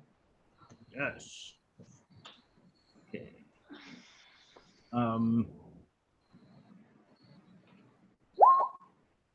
Here we Oh go. yeah, that's going to hit, bud. All right. So the So that's going to be 1d12 plus strength modifier. are killing me. And 3, so 9 plus 1, so 10. No, that not your strength modifier, not your strength saving throw. No, sorry, I looking at the wrong number. Yeah, Cause look, yeah. should be a +3 or +4, I think. Yeah, it's the +3. Okay. Mm, So total 15 between your two attacks. You just squished a whole bunch of rats. You stepped on most of them, and then you swung your hammer and squished a bunch more. The swarm is a lot smaller now, and the remaining rats just kind of scatter in all directions. The swarm dissipates. Good battle. that was my plan. Just like No, New it's York not- City. Like loud noises, scary, run away, rats. Now, Fleur, what you noticed though, as you went charging wildly and smashing, is that the pile of whatever that the rats were just on appear to be bones. They appear to be dwarven bones. And it looks like the majority of the meat has been picked from them. What you also notice is that there is leading from where the bones were. I'm just going to give this to you. Why I'd make you roll for it. Leading from where the bones were, there is very clearly a trail of blood, like bloody footprints and some dripping and whatnot that leads to that point. You can ascertain that someone was coming this way and they were bleeding and then they collapsed and either died or were set upon by rats and killed. But you have an indication of which way they came from based on the blood pattern. Sir Glenn, are your miners we're looking for, were they dwarves? I suppose some of them were. I don't know them personally, but it's quite possible. Dwarves tend to make great miners given their stature and dark vision and all that. Stone cutting.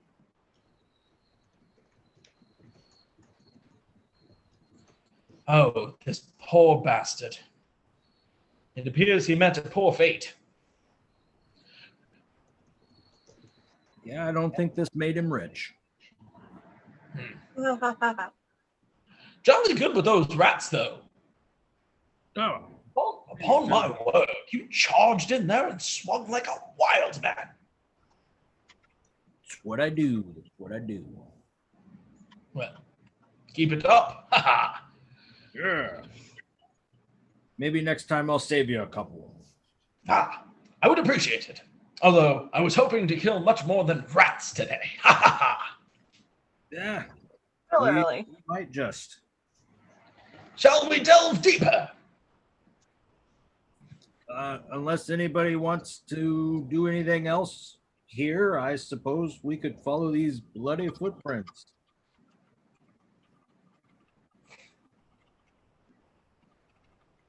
Okay.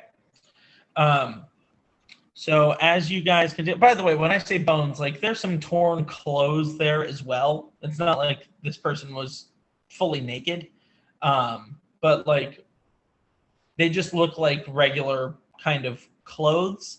Although, if anyone wants to roll an investigation check, they might gather more information on that. Erdan shall make an investigation check.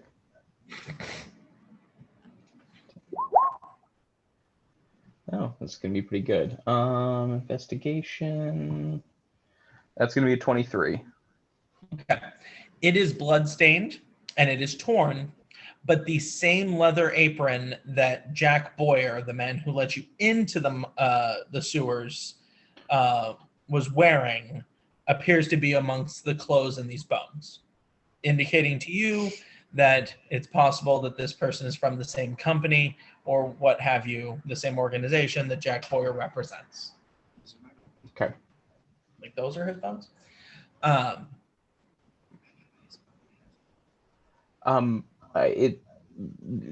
Does everybody see that there's bits of the tattered apron looks very similar to what Mr. Boyer was wearing?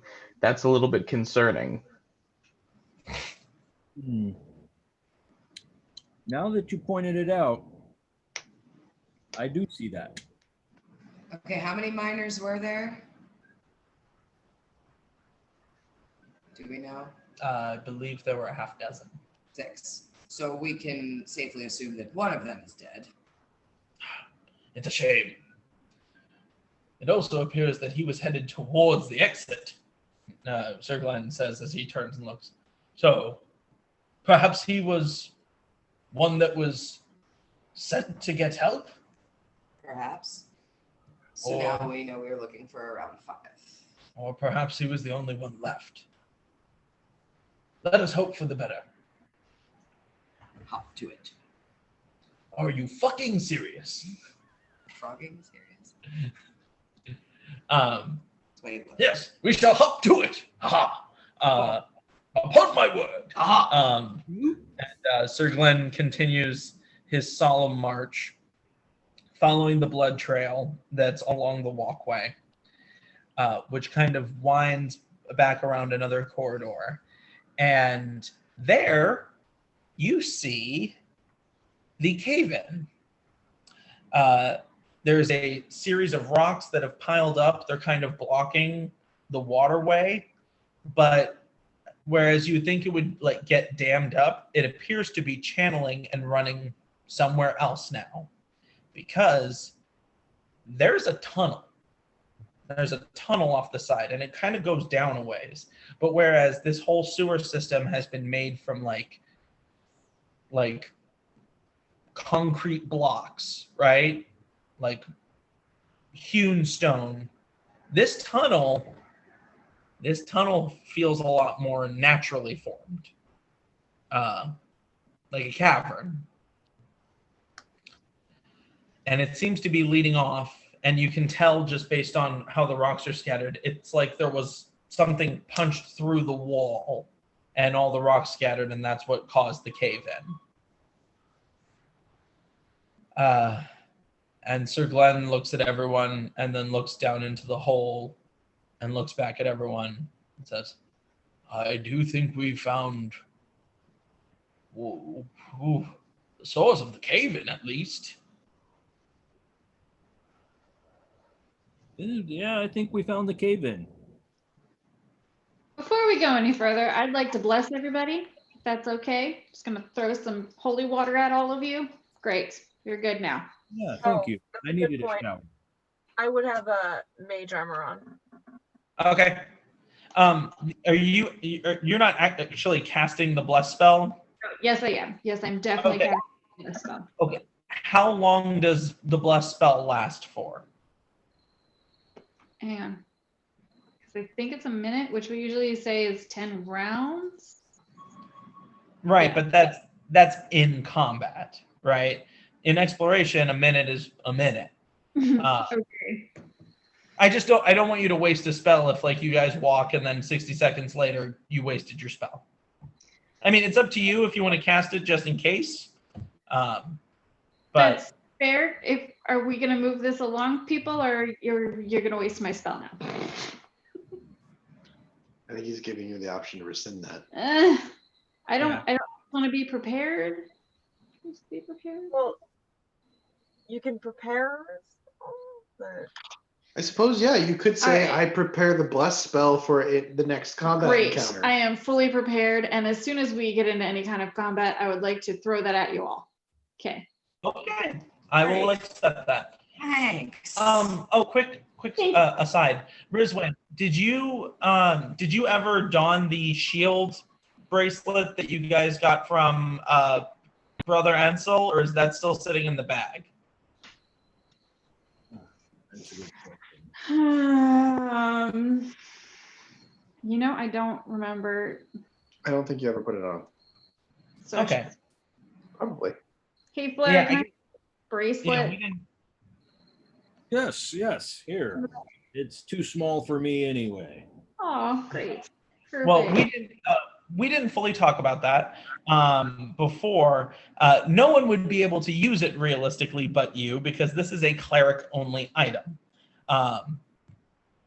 This shield is called the, one second, let me bring up my description here. And again, I'll send you these details so you have them in writing, but let me just explain it in case you need it tonight. This shield is called the Holy Aegis. Like Aegis, like a shield, like Aegis. It is a regular shield, so you get a regular shield bonus, the +2 to AC. However, when it is not activated, it's just a little golden bracelet. But as a bonus action, you can deploy a shield made of bright, pure light. While activated, the shield sheds bright light in a 15-foot radius and dim light out to a 30-foot radius. So you're basically a light all around you. It stays on as long as you want it to stay on. You can dismiss it with another bonus action. And it has a very cool ability whereby while it is activated, if somebody targets you with a spell, like a firebolt or some other spell that targets just you, like a spell attack, and their spell misses, you can roll to basically bounce their spell back at them off the shield. So then you would roll an attack roll, and if you roll well enough, almost like Luke Skywalker with the lightsaber, the spell bounces off their shield, off your shield, and hits the target.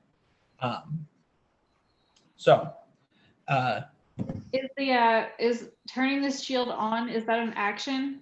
It's a bonus action. Okay. Yeah. But otherwise, it's just a little golden bracelet. So until you activate it, your hand is free.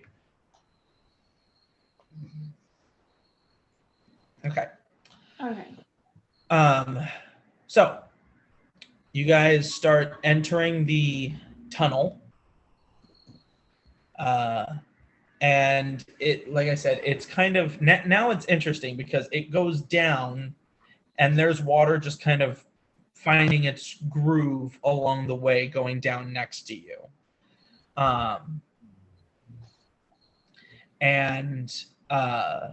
It appears as if this tunnel was formed, I don't know, maybe naturally over time, or just given some of the scratchings on some of the rocks, maybe some kind of burrowing creatures formed it. But in any case, it just keeps going down and down, and it is dark in here. Thankfully, you have the torch from Sir Glenn, and all of you have some degree of dark vision, so that helps. But you have gotten away from the world of man, and now you are in the deep beneath the earth.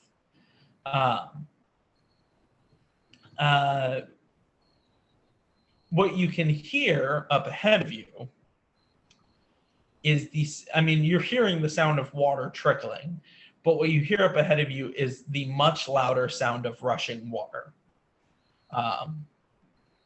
that starts to echo up from this tunnel. And on top of that, you guys hear a screeching sound of indistinct origin, but it is echoing up from the tunnel. Sir Glenn turns and looks at you all and says, perhaps it would be better if I put out the torch and we moved with a degree of stealth. Does this seem good for everyone? Fair assessment. Good with me, Right. but Make an I'm assessment. not very stealthy. Unfortunately, I cannot see particularly well in the dark. So I will have to hold on to someone and you will have to guide me. But I shall move silently as I can. And then if it comes to a battle, I will spark a torch or find some other form of light so that I can defend myself properly. So, if everyone would like to roll a stealth check, Sir Glenn is going to move into the middle of the pack and kind of just walk along with everyone that he can see directly around him. Oof, a doofa. Oh. Doofa. I saw it like 18, and then they flipped to 2. It's alright. It's not gonna matter. Oh yeah, no, we are not a stealthy Literally- party right now. Hang on. There's only one person left to roll for, which is Tup Tup. Everyone rolled below a 10. I critical failed. Oh Jesus. Failures. Tup Tup I rolled a did 5. 12, but The party, including the 2 NPCs, all rolled under a natural 10. holy That is shit. Very loud. We might as well sing now. It's very good that you are prepared to bless us all. Hey, We can listen, use this yeah, to our we- advantage and come in like We all ate meant to. at Chef Boy, so I do believe we all smell of farts. There's a cloud going ahead of us. What did you say?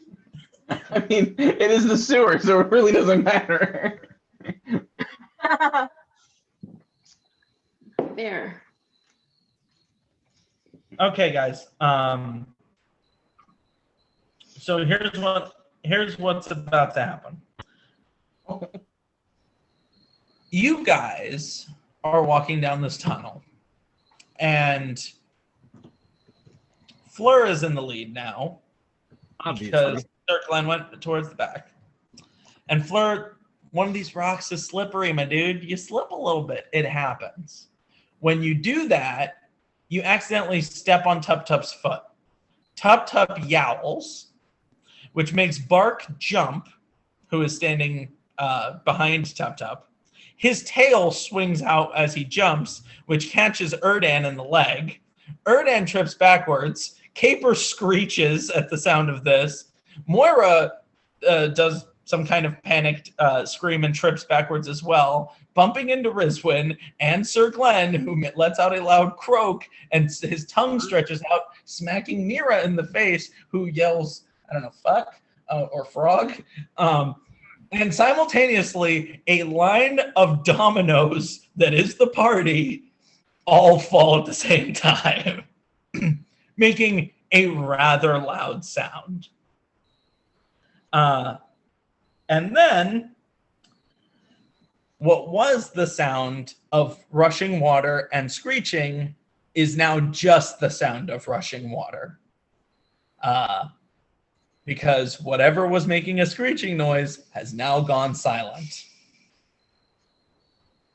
How would the party like to proceed? Loud as frog. We meant it. That's how unafraid we are. We got to go in super Brian's confident. taking out his longbow. If we like try to find hiding spots, we could try to ambush them when they come to check out the sound. I like that Or we better. just bum rush the tunnel. Yeah, unfortunately, you are just in a tunnel. So I would argue that there's really nothing to hide behind. Is it only good enough for us to like single file? No, I mean it's wide, but it's not huge, right? You guys could walk 2 by 2. So, Well, the, I guess I will form the other front then, and I will walk beside Fleur. I'll get up and stand next to him. Ian, what do you got? the tunnel, would you say that it is earth, dirt that I would be able to move with mold earth? Oh yeah. Yeah, that wouldn't be a problem. So a thing happens now as the screeching sound stops. Now there's another noise, a bit of a rumbling, and you guys can almost feel like the floor sort of vibrating underneath your feet for a second, and then bursting out of the wall next to you is a large creature, a very large creature. And it just comes plowing into the tunnel and turns and looks at the lot of you. This creature looks like if an armadillo and a shark had a baby. It has a shark-like head that is plated, and it has a body that's plated like an armadillo with these huge claws for digging. And it just comes bursting in like a torpedo into the tunnel, and it turns and looks at you all and prepares itself to leap at you. Everybody, roll initiative. It's terrible. Figure it out on the table.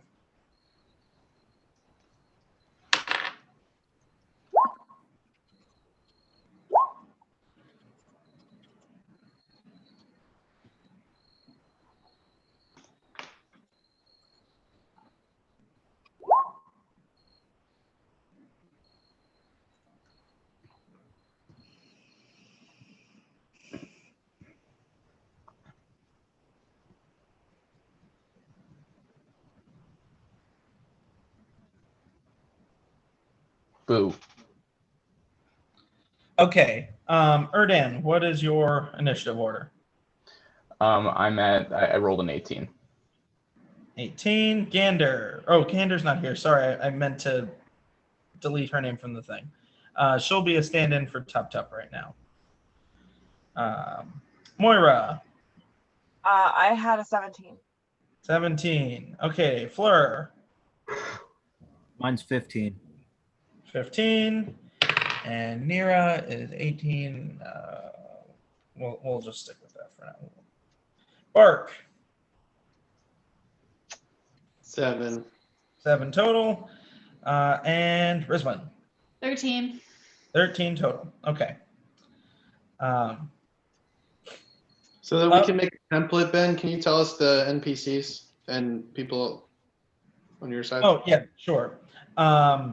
So the order is going to be Erdan, Nira, Moira, Fleur, Rizwan, the monster, then Tup Tup, then Tup Tup, then Sir Glenn, and then finally Bark. Up first is Erdan, Who's on deck? and on deck. All right. I don't even know if this is going to work. I'm not going to risk it. So about how far away am I? And I'm guessing I only have a couple feet on either side. Yeah, it's a pretty narrow space. I'd say maybe 10 feet wide. Like this large creature is more or less taking up the whole space because it's wide. One could infer that maybe it's the thing that caused the tunnel in the first place. Gotcha. And how far away am I? About like 20 feet, 10 feet? Yeah, it came busting through the tunnel, I'd say a good 30 feet in front of you guys. Okay. Well, from where I'm at, do I need to move up at all in order to get a shot with my bow and arrow? No, you could take a shot at it. Okay, I'm just gonna go ahead and take a shot at it with longbow. That is probably going to hit, but I'm still gonna see.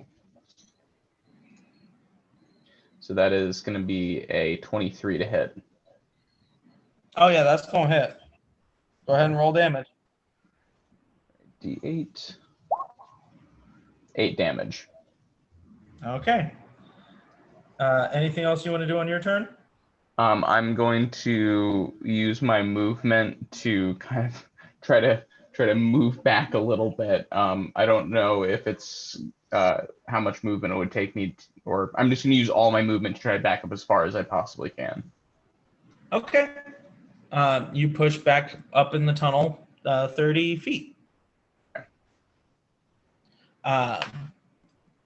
Anything with your bonus action? Oh man. You have a magical dagger. I do. I'm trying to think of. I can control the dagger from any distance, really, right? Well, no, it has to stay within 10 feet of you. Okay, 10 feet of me. Yeah. Okay. Yeah, I'm not going to do anything with the dagger right now. Okay.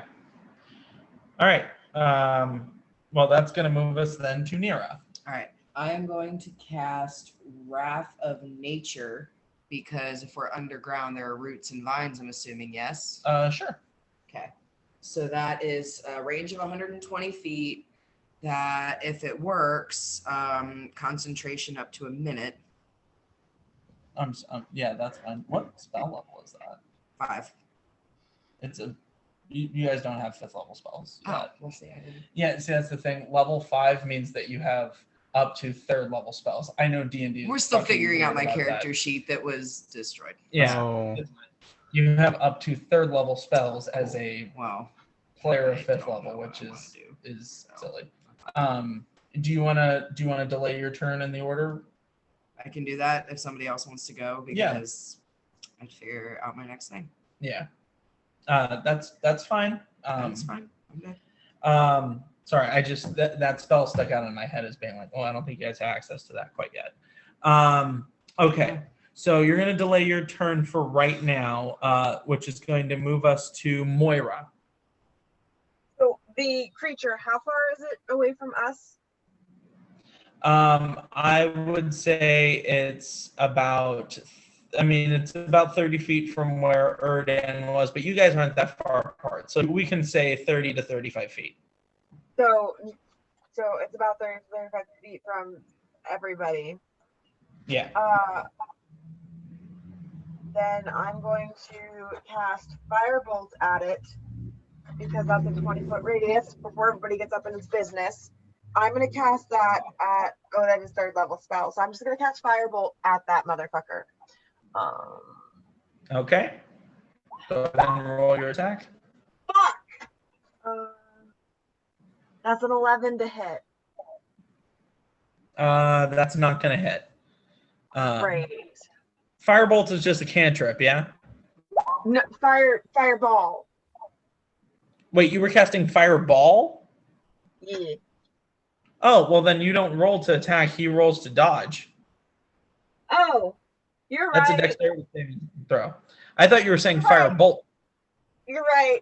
DM, you have to make that call. I did a roll for an attack, and then I did a roll for my magic surge. Which roll do you want to use for my magic surge? Because technically the first roll wasn't good. All right, so let's resolve this fireball first, and then we'll resolve that. So he rolled an 18 on his dexterity saving throw, which I imagine means he succeeds, but that means he's still going to take half damage. So go ahead and roll your damage, which is 8d6. 8d6, right? And then we'll just take half of that. Enough d6 to make a rogue jealous. Yeah, I mean, fireball is an intentionally OP spell. It is.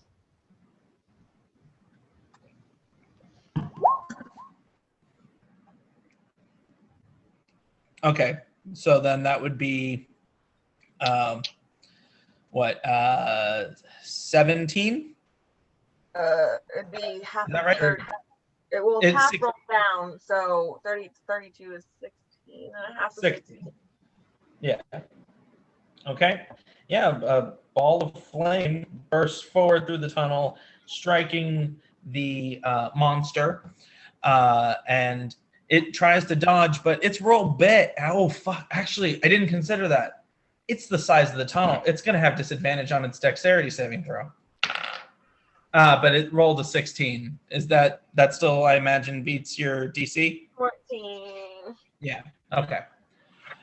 So that's fine. It manages to back up enough that it doesn't take the full brunt of it, but it takes half damage. And it did not like that. Okay. And then whenever you want to go, you just let me know. How does this creature respond to light? If it's an underground dweller, I'd imagine would light give it disadvantage of any kind? Make its life a little harder? This one does not. Well, I mean, you wouldn't know this offhand, but to be fair, I need to have, like, if you want to do that, you're gonna have to roll an insight check. Okay. Okay, that's good enough. She rolled a 17. By looking at this creature, you get a sense by its eyes that its eyes are well suited to both light and dark.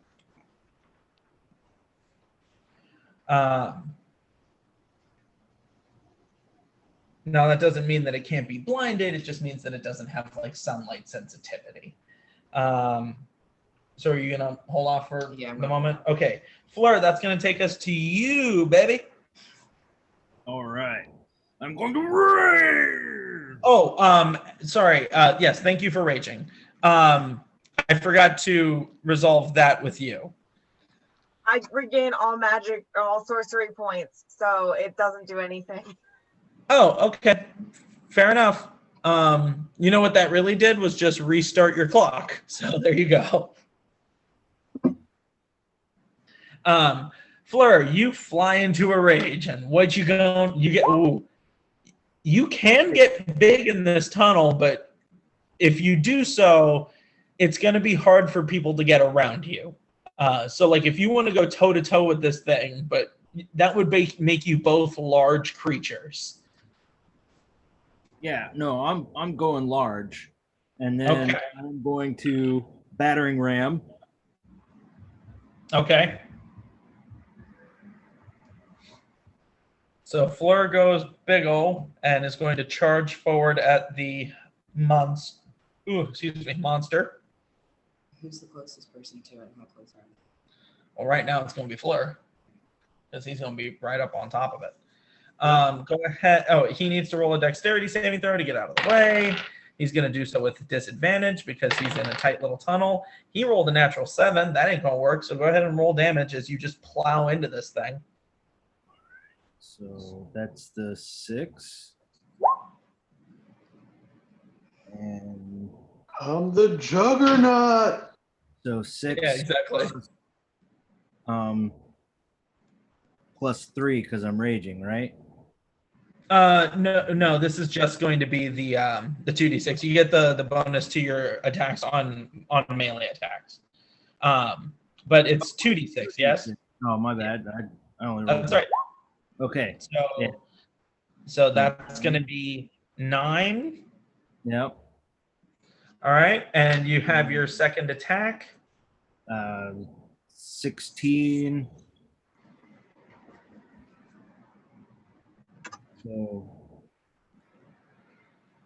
So that's a dirty 20.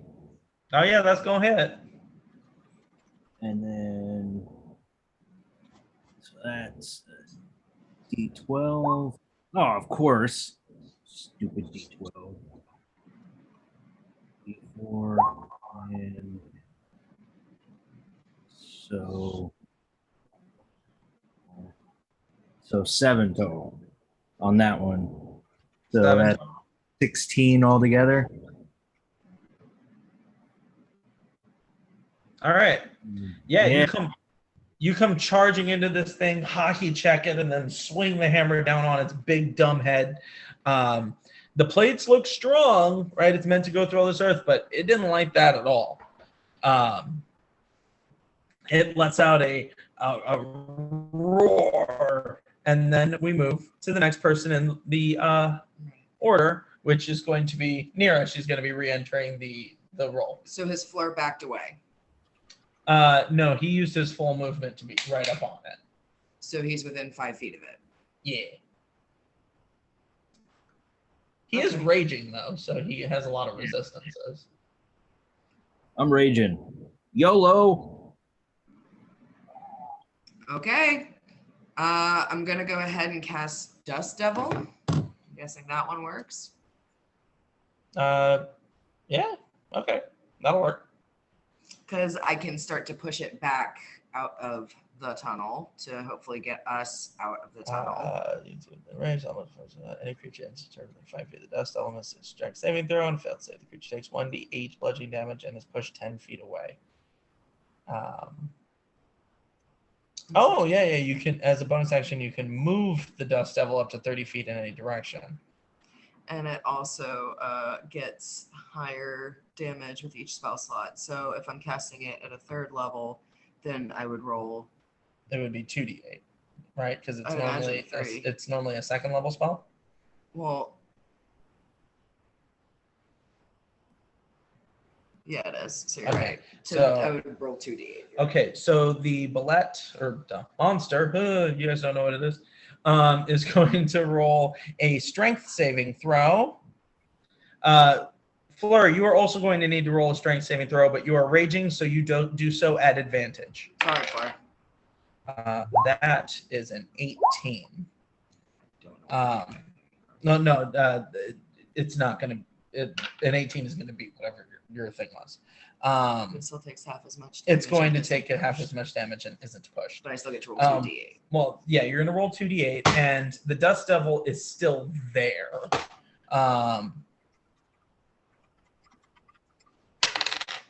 Isn't it? Yeah, it's a concentration spell. Okay, so 7. And it's going to take half of that, which is 3. Hey, every little bit helps. Fleur, what did you roll, bud? 14. Did you roll with advantage? Yeah. Oh, okay. Moira, what is sorry, we still need to fix her character sheet. So we're doing this live. What is your spell save DC? My spell save is 14. So that would mean that hers, we'll just say that it's the same for right now. So that means that Fleur makes the DC. Fleur, you take, you would take 3 damage, but it's bludgeoning and you are raging. So you take 1 damage. Sorry, Fleur. A rock nicks you. Like, to the flesh wound. Did you want to do with anything with your bonus action? Turn into an animal or anything like that? Or did you want to hold off? Bonus action. I feel like this has a bonus action. It says as a bonus action, you can move the wind. I don't know if you, yeah, I don't know what you would do with that for the time being, but you're concentrating on it. There's currently a dust devil going on. And on its next turn, it'll have to roll again if it stays in the same spot. All right, that's going to move us up to Rizwin. Bless everybody. Whoa, holy water everywhere. Okay. That's a D4 to attack roll or saving throw. And as my bonus action, I'm going to throw a spiritual weapon melee at the creature. The Okay. giant axe with my Trying to put it like above it or behind it, something like that. can they just swing at it randomly and crazily? That's like, it's a melee Yeah, attack. that's badass. Go ahead and roll your spell attack. Okay.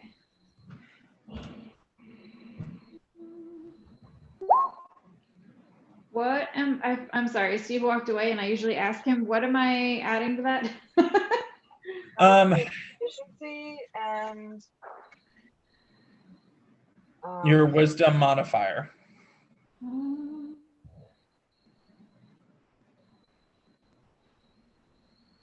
3 and proficiency is 3. But Okay, that's so right. So the wisdom and unfortunately, that is not going to hit the monster. okay. So the spiritual weapon swings, but it clinks off one of the plates of the monster's natural armor. And that is going to take us to the monster itself. It is going to... Oh, what is it going to do? It is going to attempt to... I mean, it's just going to take a bite at Fleur because he's right in front of it. And it rolled a nat 1. All right, it tries to bite you, but it just kind of grins. And then it is going to attempt to burrow into the wall next to it. So it turns to tear into the wall. You do get an attack of opportunity, Fleur. All right. That's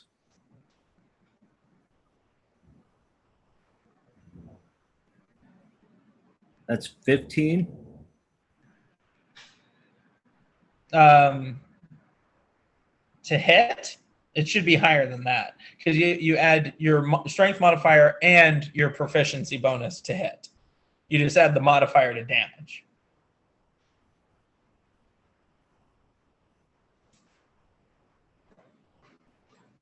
what's going on? So if your proficiency bonus is a 3 and your strength modifier is what, a 4?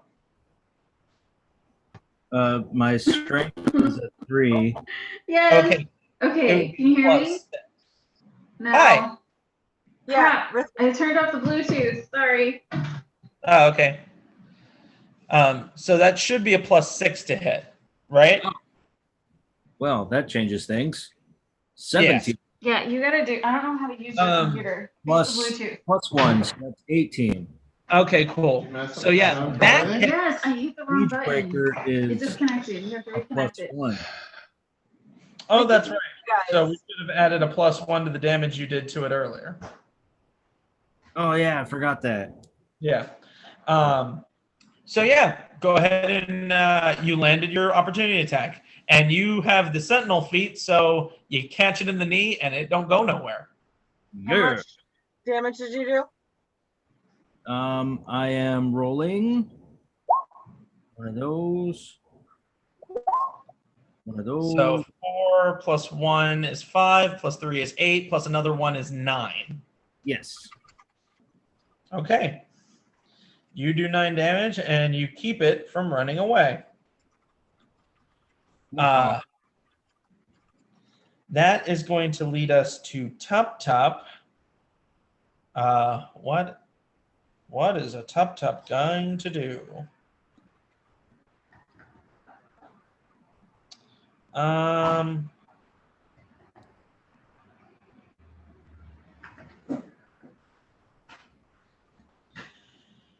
Oh man, I really don't know what to do with Tup Tup in this situation because you're kind of blocking the tunnel. He's just going to make an attack with disadvantage to try and hurl his knife at the creature. Well, that's a nat 1. He throws his knife and it just bounces off into the darkness somewhere. And then he squeals and hides. Like a Tup Tup going to do. That is also going to move us up to Sir Glenn. Sir Glenn is going to charge forward and move his little body like kind of around your leg and say, "Pardon me," and is going to take a swing at the monster. And that's going to hit.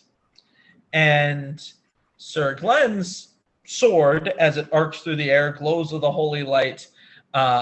And he is going to do something called Divine Smite, adding additional damage to his attack.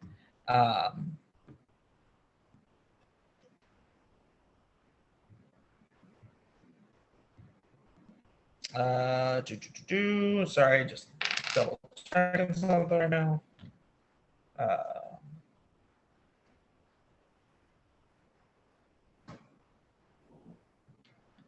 Bear with me 1 second, folks.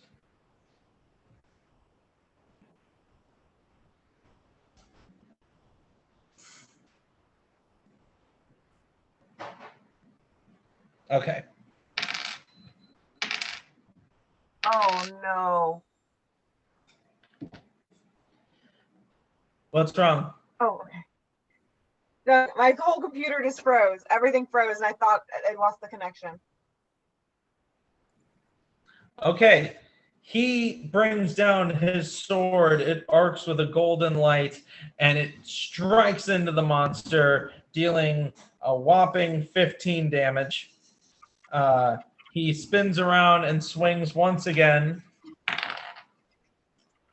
And that is going to hit. But he is not going to expend another spell slot. But that time he hit for big damage as well. So, woo, he hit it nice and hard for you guys. That moves us up to Bark. Bark, this thing is looking pretty darn bloody.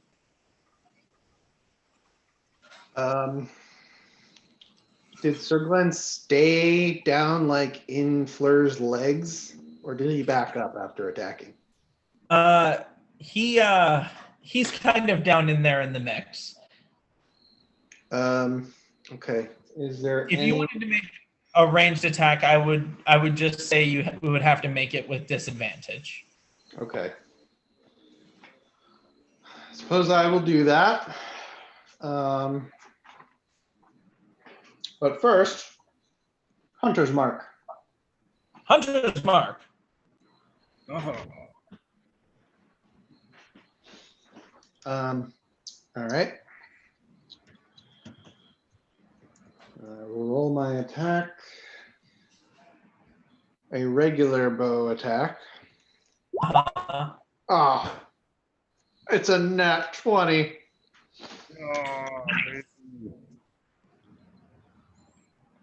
Does that means I rolled damage twice, right? Well, unfortunately, you're taking a shot with disadvantage, Oh, that's right. Damn. which sucks real hard. Yeah, it does. Just roll another 20. Yeah, I'll just do that. That didn't work. Fortunately, the arrow is not going to hit, although you do have a second attack. I do. Also, D4 to attack roll. Oh, I forgot my bless. So that Oh, would have, shit. You are blessed, aren't you? yeah, D4. yeah. So one, let me roll that.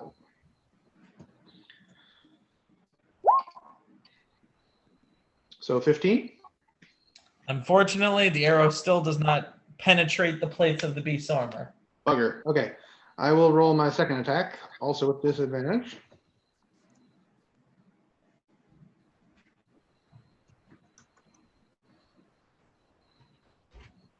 But don't forget the D4.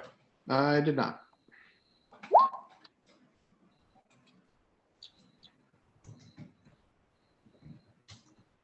Mm.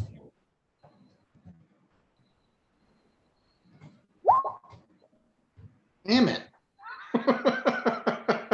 Oh, this is cruel.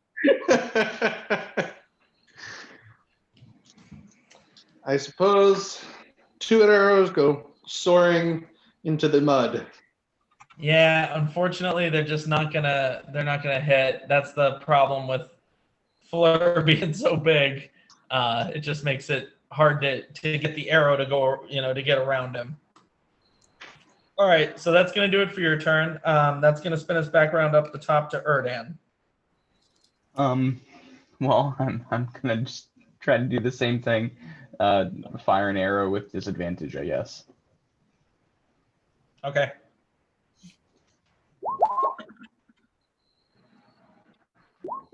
Oh, I don't know why I did that. That is not a valid roll. All right, that's a little bit better. So that's going to be a total of 13. So. Well, Did you have a roll your plus? So. Oh my gosh, we just talked about this. 16. Unfortunately, that's not going to do it. Okay. The arrow comes close, but it doesn't hit its mark. Oh. That is actually, you delayed your turn in order, so that would bring us to Moira. I'm gonna do Chaos Bolt. It's a ranged spell attack.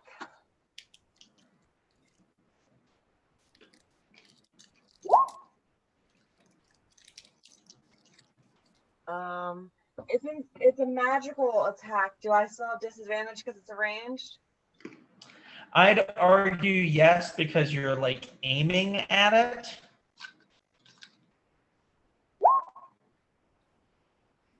Okay. Spell attack bonus is proficiency plus spellcasting modifier, right? Yes, I believe so. Okay, that's a 16 to hit. 16?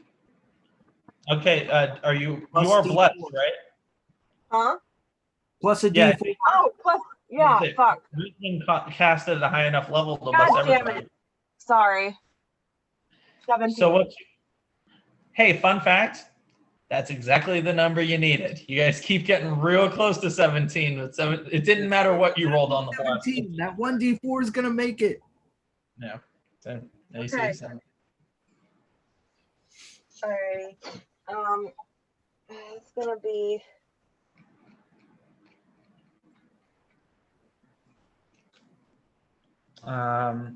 And then up next is going to be Fleur. After Fleur is Oh. Nira. hold on. Sorry, I'm still 2d8 plus a 2d6.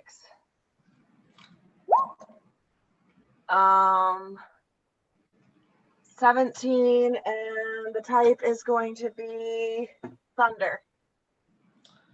No. A thunderous boom echoes through the tunnel. Everyone's ears ring for a second, and as your vision focuses, the beast falls dead. Good shot. Go ahead and roll a wild magic surge for me. Oh, right.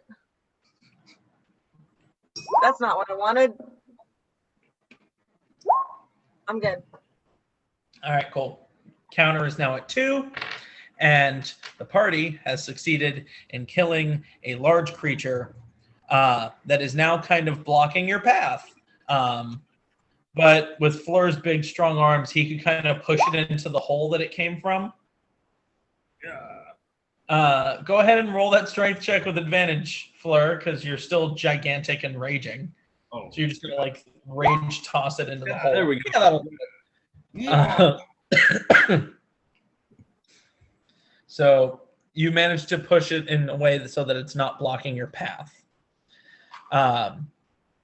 What you notice is that the sound of rushing water comes from the same direction that you guys were headed down initially. You gonna continue down that path? What's up? It like cut out for me for a second. I'm sorry. Can I do an investigation on this thingamajig to figure out what it is? Sure. Or ask Mr. Glenn if he knows? Sir Glenn, do you know what this thingamajig here is? Let me roll to see if he does. Oh, yeah.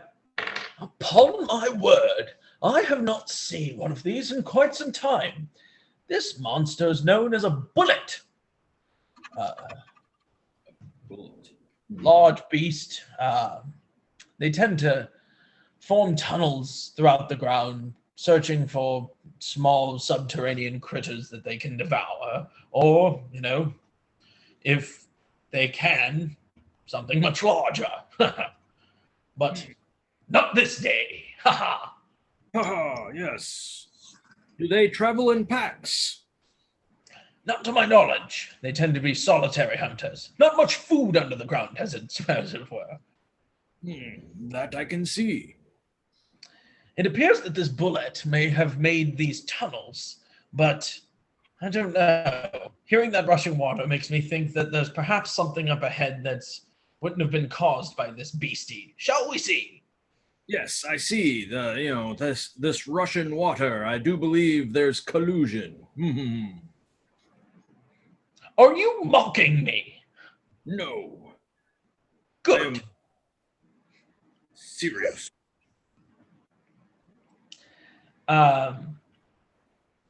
So, you guys continue down the tunnel in search of the miners.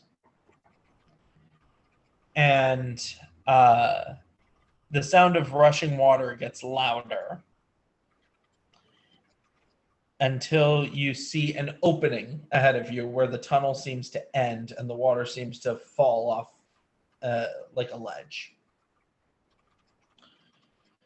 And as you guys get to the edge of this tunnel, you look, and now there is a very large cavern in front of you. And the interesting thing is that in this cavern, it is much easier to see because there's these veins of purple crystal, almost like amethyst, that seem to be crisscrossing throughout the walls of the cavern.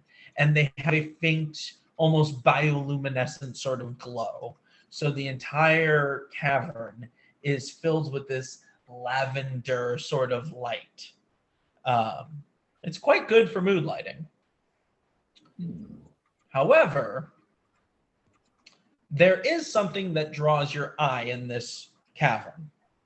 The water seems to be rushing down the edge and is meeting with other tunnels that have been formed where there's water rushing down.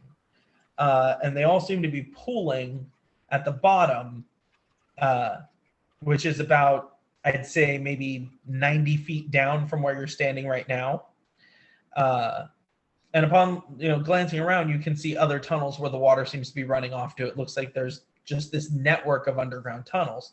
But in this huge cavern, there is something apart from all of these tunnels that have been formed over time by water and stalagmites and stalactites and these large bullet creatures running around. There's a temple, y'all. There is a ziggurat, like an Aztec sort of pyramid style building that is sitting, and the water seems to be around it. Like not that it's submerged, but that there is like a channel dug around it so that the water does not like runs around it, almost like a moat. Presumably to keep this place from flooding. It's about 90 feet down to the base of it anyway, and maybe 100 yards into like 100 feet into the cavern or so. But there is a temple deep underneath the earth.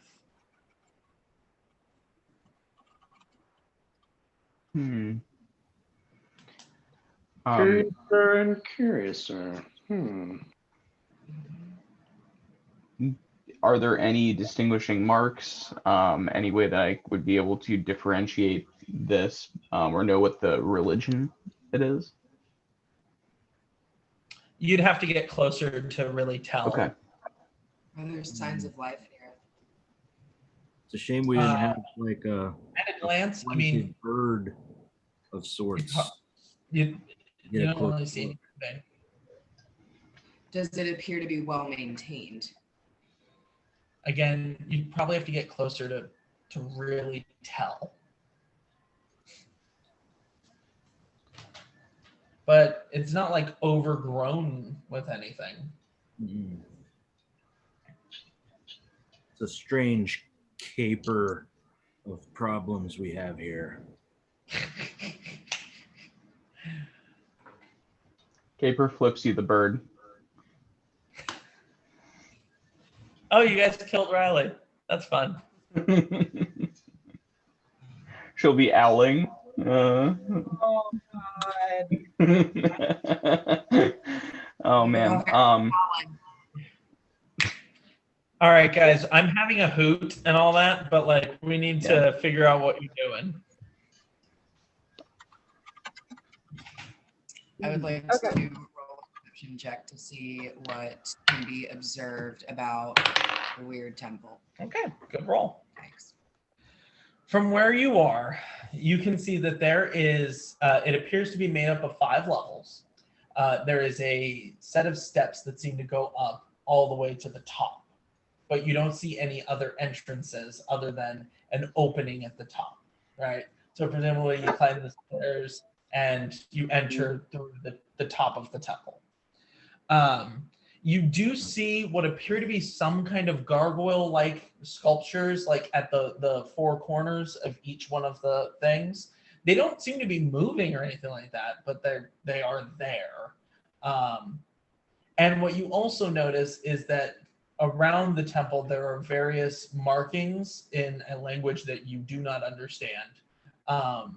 But there is one kind of recurring symbol that doesn't seem to look like the writing. It looks more like a symbol. And it is a triangle within a circle. And it just seems to come up in different places. And like from this distance, you can even see it because it's a rather large thing on each one of these rings. Levels of the temple. So triangle in a circle and writing that, if I'm remembering everybody's language knowledge, nobody can read.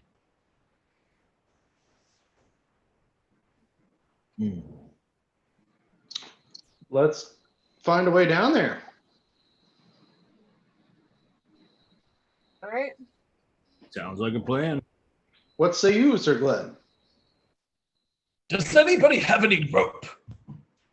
I might be able to move the earth a little bit. That's handy. I may have actually left my rope inside of the orb. Oh, wait. Hang on. He gestures, Sir Glenn does, and obviously you guys are kind of taken aback at this sight ahead of you. But he gestures to part of the opening of the cave that you guys just came through, the tunnel. And it looks like there's a stake, not like a meat stake, like a wooden stake. And attached to said wooden stake is a knotted rope that seems to lead down into toward the water. Perhaps the miners found the cavern and found the temple. Shall we investigate? So you're saying they felt like they needed to go pray?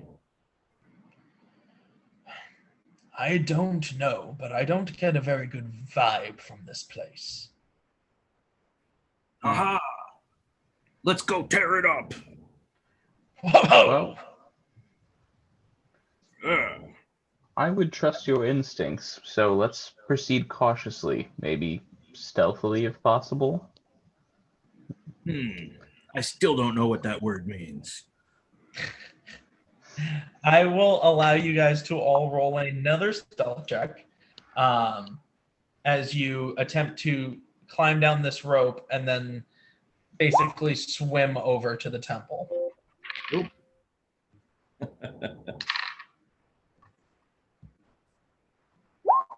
And one for Nira. Oop.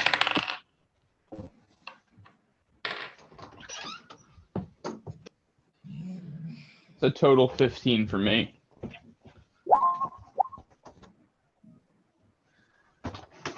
Oh wait, does the bless go for this too, or is it just attacks and saving rolls? The bless is over. By the time y'all got down here and looked around and whatnot, the minute was up.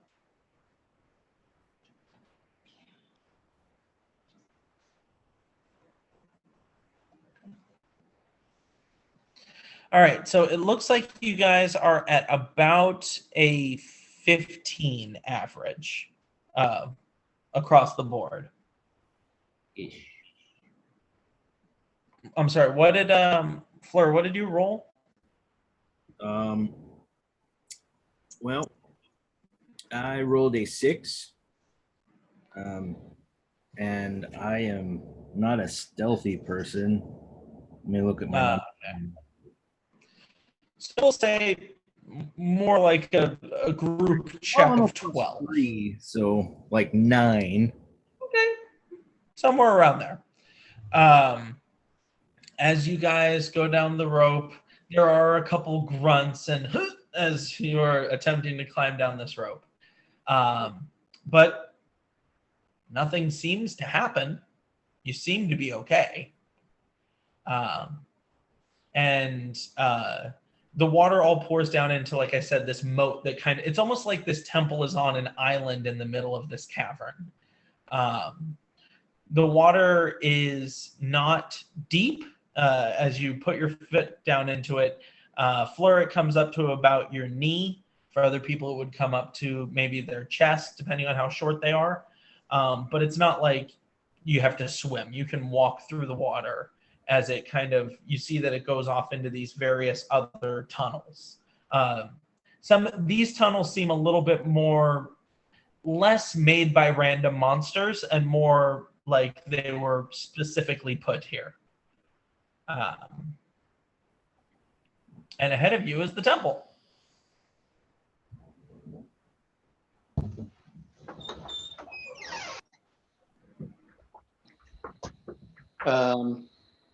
I suppose I continue forward toward the temple. Turn around and whisper, "You guys coming?" Okay. Well, you all push through the water and arrive at the edge of this stone platform that the temple sits upon. And as you climb up onto it, you look up and you see these steps that go up, up, up all the way to the top level.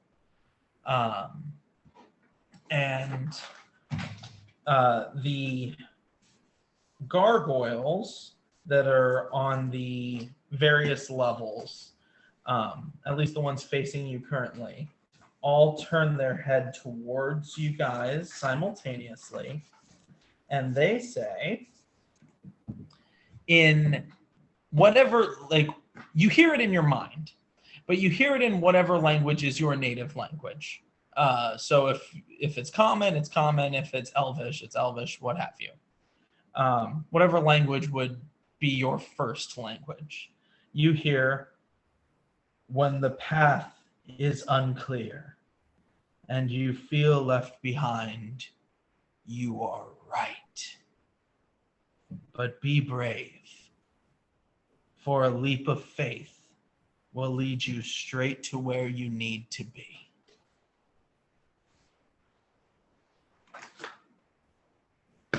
And that is where we were going to end the session for tonight. Well, that's I'm just going to be good at leaping. Especially with faith.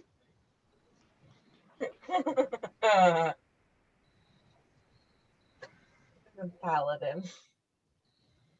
Hey guys. Yeah.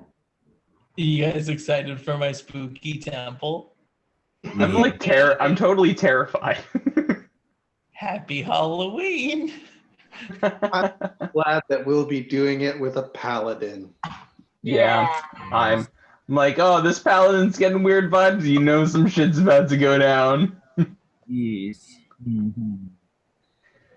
Well, thanks everybody. This has been a lot of fun. Yeah.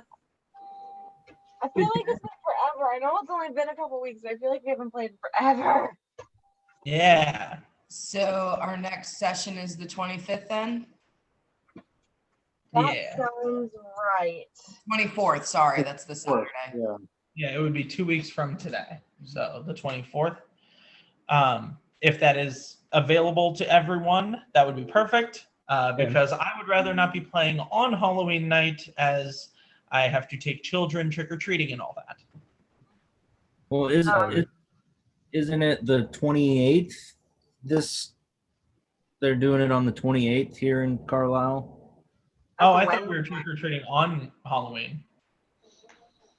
I mean, some people still do, but I think Carlisle's is the 28th, that Wednesday. And next year we're on our own to figure out when we're all gonna do it.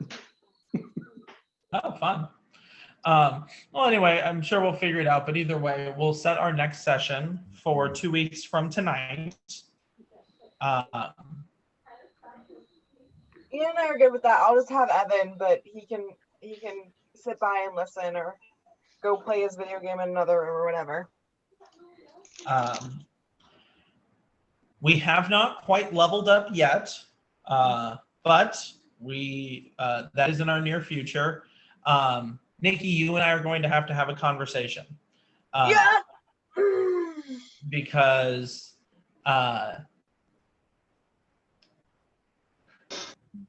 the patron subclass that I have developed for Madame Yuri, a patron subclass I'm calling the Baba Yaga,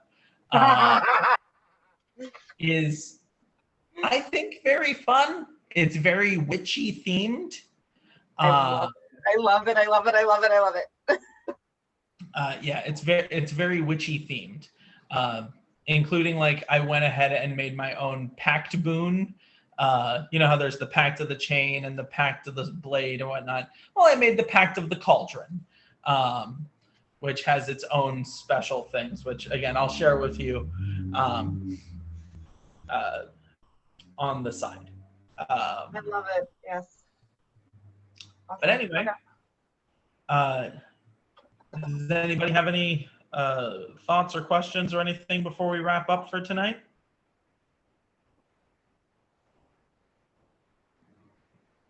I think we're good. I'm good.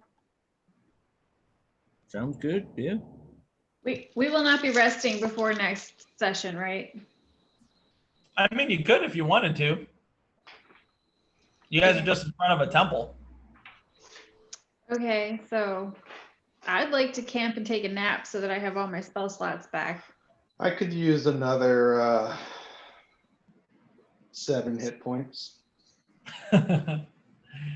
Yeah, I mean, if you guys want to take a long rest before the next before the adventure starts, we will start the next session with some rolls. You know, because I mean, you're deep in a cavern underground. Who's to say that you can get a full night's sleep without getting attacked by something? I would So, insist upon setting a watch during our rest. yeah. Yeah. Thankfully, you guys have 2 full-blooded elves in the party, though, so you can, you know, trance and shifts or whatever. But anyway, that is going to do it for us tonight. I am very tired, and I didn't want to, I think this is a perfect place for us to stop. We have a dungeon ahead of us. So that's literally 50% of the game, isn't it? And we have the dragon. The dragon wood. Hey man, be careful what you wish for. Anyway, y'all, I love you all. Thank you so much for joining us tonight to play. And we will get together in 2 weeks. Yeah, thank you for doing it from your day getaway. Yeah. Thank you. Yeah, thank you. Have Yeah. fun, you guys. Yeah, All right. enjoy that. Bye. Guys.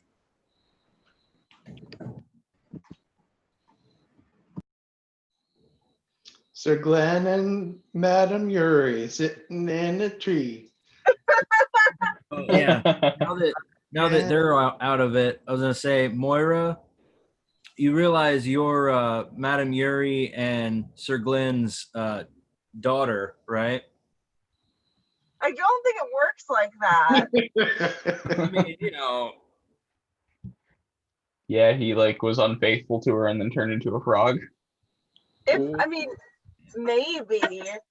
I don't know. I thought this was appropriate because I kind of figured I was going to be doing my pact with Madame Yuri tonight. So, What is it? my it says drink coffee and hail Satan.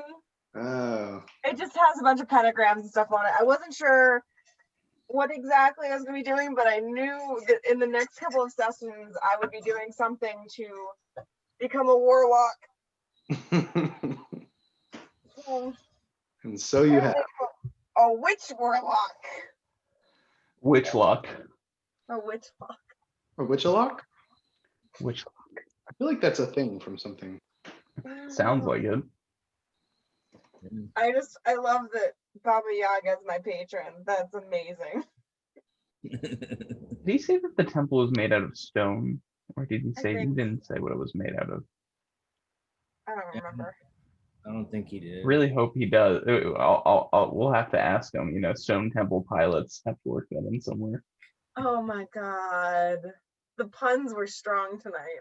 Yeah, it's like when I'm feeling really tired, I'm just like not with it. It's just puns constantly. The fucking Schrodinger's bag killed me.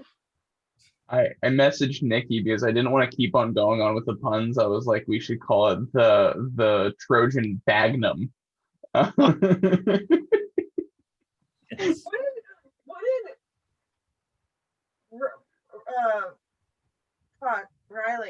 Riley said it was like Trojan, I can't remember what she said. It wasn't Trojan man. She sang it. I can't remember. It was funny. I was gonna say Rizwan said it was a ball bag. Oh yeah. It's all the same. It really once you start, you know, just putting, you know, wood bag, give me whatever. Yep. Yep. We're Oh, children. Yep. Yeah, pretty much. absolutely. We can't act like a child outside of here, so. Nope. I was Oh, telling that's Meadow when